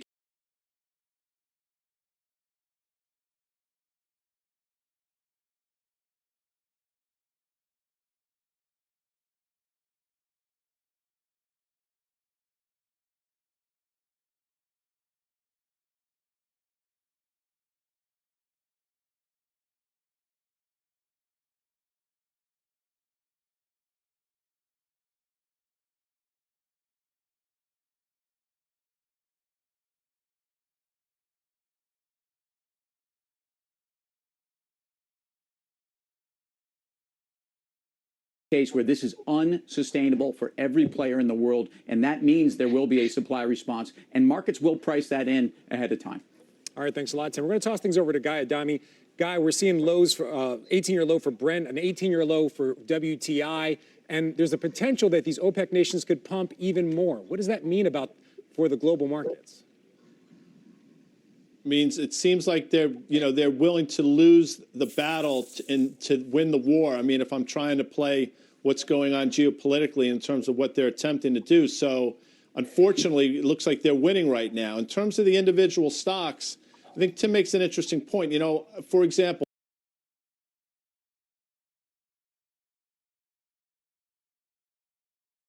names that everybody watching knows. ExxonMobil clearly has issues. And that stock, I think, is going from 31, that trough we recently saw, up to 37 or so, a decent bounce. But then you look at a Chevron, for example, which has gone from that trough of 51 to 71. In terms of percentage, completely outperforming Exxon. So maybe you say to yourself, maybe Chevron's showing themselves to be a bit of a better company, maybe a better stock here. So anecdotally, I think that's how you have to sort of look at this. I'm not suggesting you're plowing in anything, but I think you're able to take things away if you watch carefully the performance of stocks that effectively compete with one another. Yeah, tough sector, though, to play here.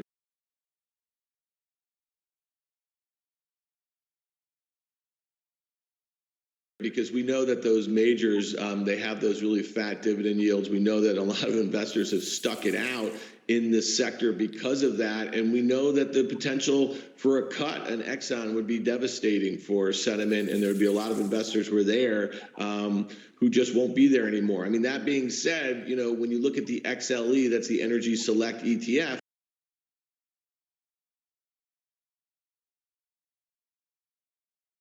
Exxon and Chevron make up about half the weight of that, and then there's another, couple dozen names that make up the rest of the weighting of the XLE. That could be one way to play it. It was at $60 just in January. It's down, I think, at 28 right now. If you're looking to play for a quick bounce, but again, the risk is that you continue to see this war play out and crude oil go lower, and you're going to see more pressure on the major E&P guys to maybe cut that dividend. All right, tossing things back over to Emily. Emily, you've been very bearish on energy. What do you think about the moves that you're seeing?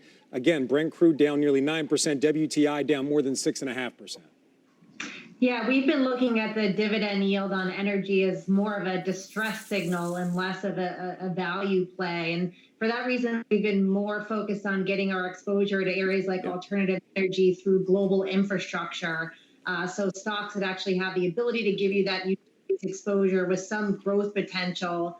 The other thing that I would mention is just the kind of the multi-asset implications of all of this. If you have lower for longer oil prices, that's ultimately going to kind of be deflationary or disinflationary. It's going to keep the dollar well bid. It's going to be good for stability and not so good for cyclicality.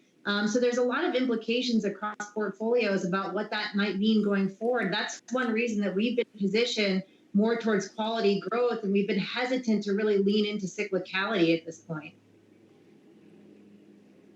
Yeah, that's a great point, Emily. And I was going to say it's not just cross-asset implications, but let's get back to the market. Remember, it was that Sunday night when we all heard about the price war. It was really early that day on Sunday between Saudi and Russia. That was the linchpin for the market sell-off that we got into. I'm not saying that that's what this was about, but getting back to credit. High yield is about 10% energy. People forget, and we talk about this triple B tranche that is one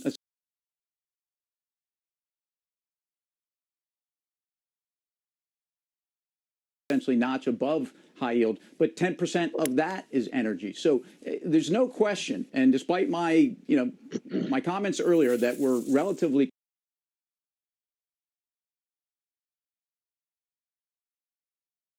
constructive on market dynamics, there's no question if this rapidly deteriorates, it will overshoot to the downside, and there will be a credit domino effect that doesn't have to necessarily fall into every other asset class, but energy really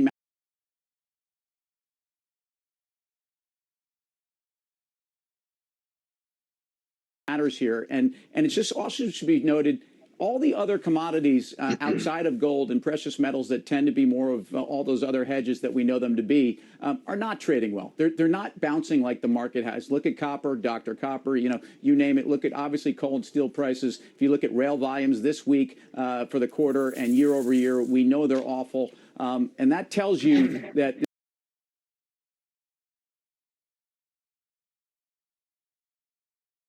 this bigger economic impact of what's going on is something that we're watching. All right, thanks a lot, Tim. We got much more coming up on Fast.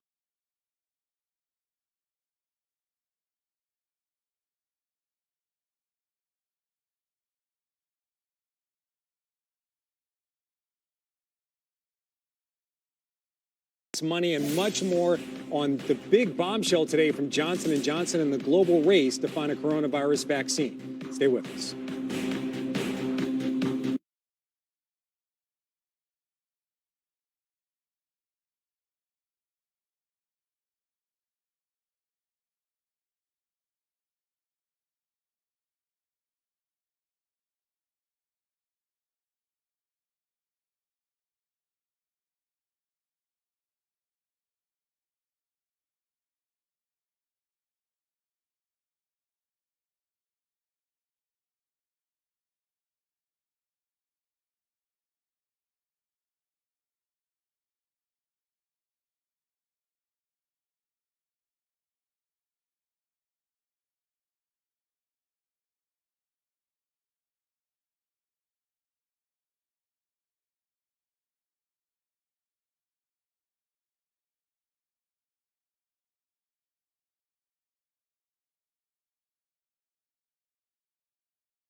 Yours.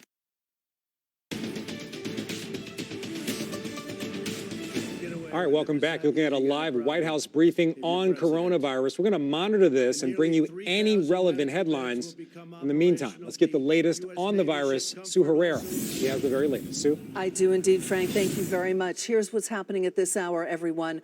Coronavirus cases around the world have now gone above 775,000. Here in the U.S., there are more than 156,000 cases. That is 50% more than second place Italy. The global death toll is more than 37,000. Italy has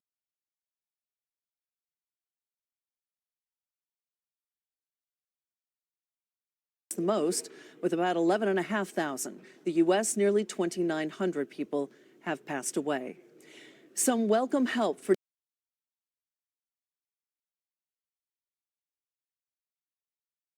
New York City with the arrival of the USNS Comfort hospital ship. It will provide almost 1,000 beds to care for non-COVID patients. An emotional Mayor Bill de Blasio thanking the officers and crew. This ship arriving is not just an example of help arriving in a physical form. It's also about hope. It's also about boosting the morale of New Yorkers who are going through so much. It's about saying to our heroes in those hospitals that help has come. And a Florida pastor has been arrested for continuing to hold large church services despite restrictions on gatherings. The Hillsborough County Sheriff says Pastor Rodney Howard Brown of the River at Tampa Bay Church has repeatedly violated social distancing orders from the president, the CDC, and local officials. Howard Brown once prayed with the president in the White House. As always, you can get more coronavirus coverage by heading to CNBC.com. Frank, back to you. All right, thank you very much, Sue. Much more coming, including why, more on today's push in the market and why it's moving higher. We're going to be right back.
BAC.com.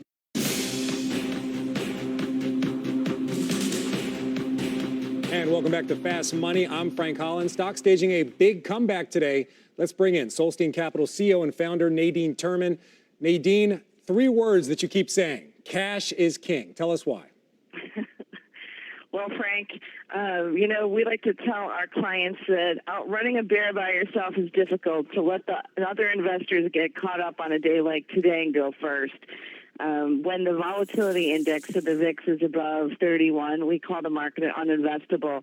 So one of the best things you can do is hold some cash and be patient as you get more asymmetric opportunities. So Nadine, you say be patient, but do we also want to be defensive, or should we try to look at this rally as a buying opportunity?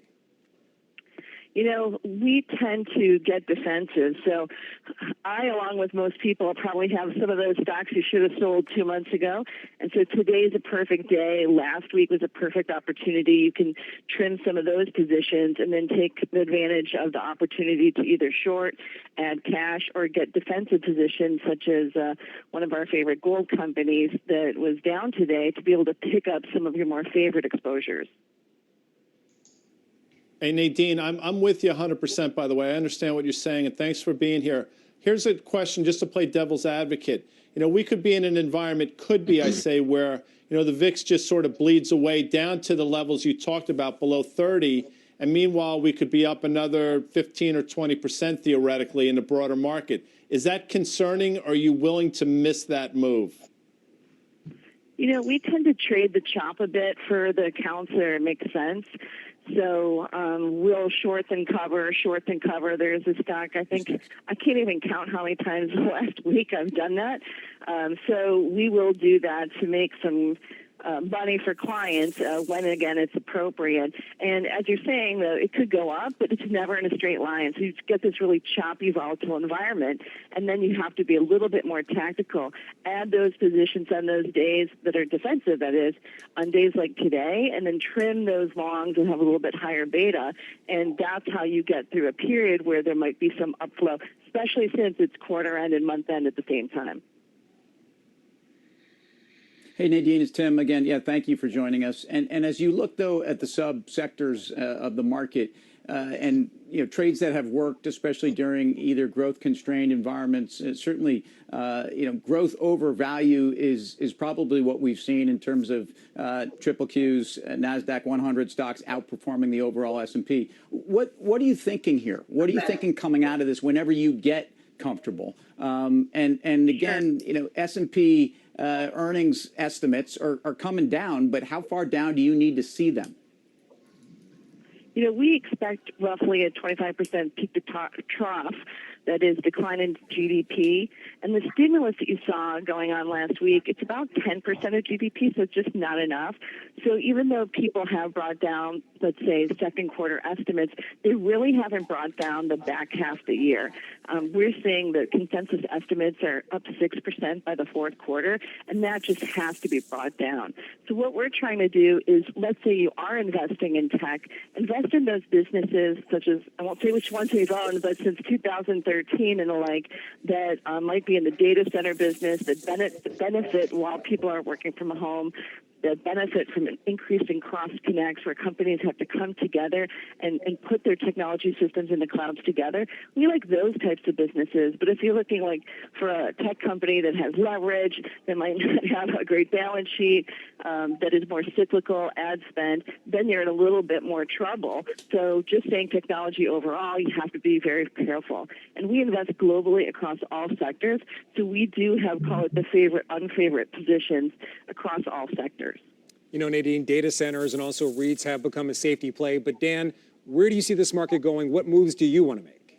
Yeah, so it's interesting. Nadine brings up a lot of good points about some of the new technology that is clearly going to benefit from this kind of work from home environment that's likely to stick around here for a long time. But I think it's really important to remember that some of these stocks, as Zoom in particular, with a 40 billion plus market cap, is kind of uninvestable here too, So there's a lot of themes that are playing out in this market that are pretty interesting. Some sectors seem to be defensive, other ones where there's strong secular shifts towards cloud and data centers, that sort of stuff. It seems great. I think that's one of the reasons Tim brought up Intel before, one of the reasons why it's acting well or outperforming some of the names in its peer group. So, to me, listen, there's going to be plenty of opportunities. I just think if you think buying right now after this 20% pop, after a 35% peak to trough decline is going to be that generational low, I just think you're a little too soon. I think Nadine and our other guest, Emily, brought up some great points about S&P earnings, about recessions. This stuff takes time. The market can be reversed like it just has in the last week. The likelihood of the economy doing that is not particularly great right now. So I just think investors better be patient for 2020 here. All right, patience always a good thing. We want to thank Nadine Turman for joining us, but we're going to toss things over to Emily Rowland. I'm going to give you a last word. Emily, what is your bottom line?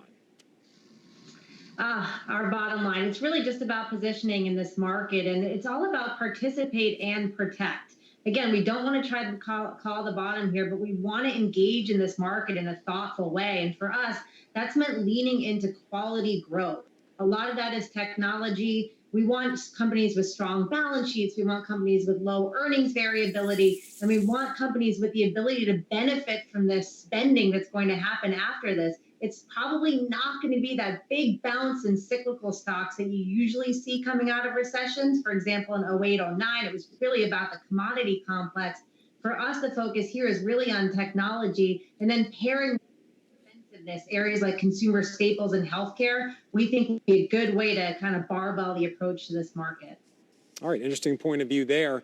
More Fast Money coming up, and we're going to be talking about hospitals across the nation really scrambling to find key medical supplies. Our next guest has been on the front lines trying to keep up with this demand. Much more on that next. Plus, CNBC has continuing coverage of the markets in turmoil. That's tonight at 7 p.m. Eastern. Stay with us.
And welcome back to Fast Money. I got the hamster running again to get that dial-up modem fired back, everybody.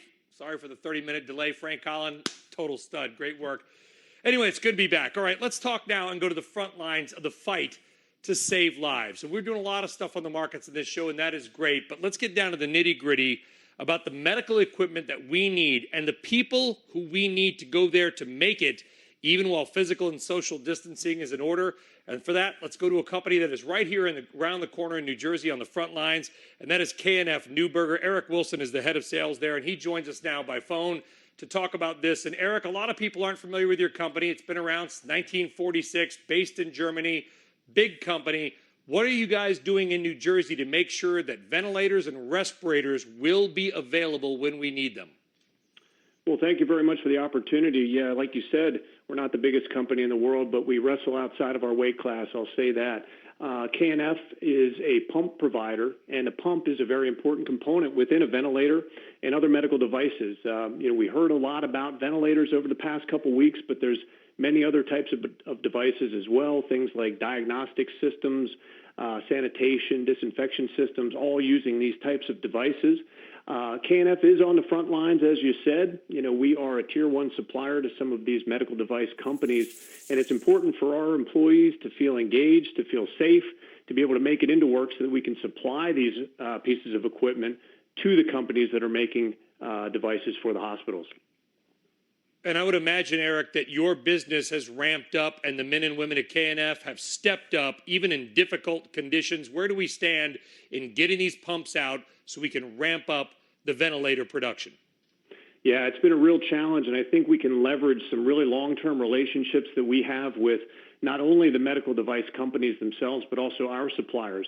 That's really the whole problem here, is that the supply chain itself had to ramp up, and that's not just for the ventilators. It's for companies like mine. It's for companies that supply parts to us as well. But you're right. We are working hard. Our team is on it on a daily basis, working with companies around the world. This is a global supply chain effort. And I can tell you that one of the things that's really nice to see is the collaboration with these large medical device companies. As you can imagine, they're under tremendous pressure right now, but they have been very accommodating. They have been working very closely with my people, and that gives us the information that we need to pass on to not only our vendors, but also to our employees to make them feel good about building the equipment that we do.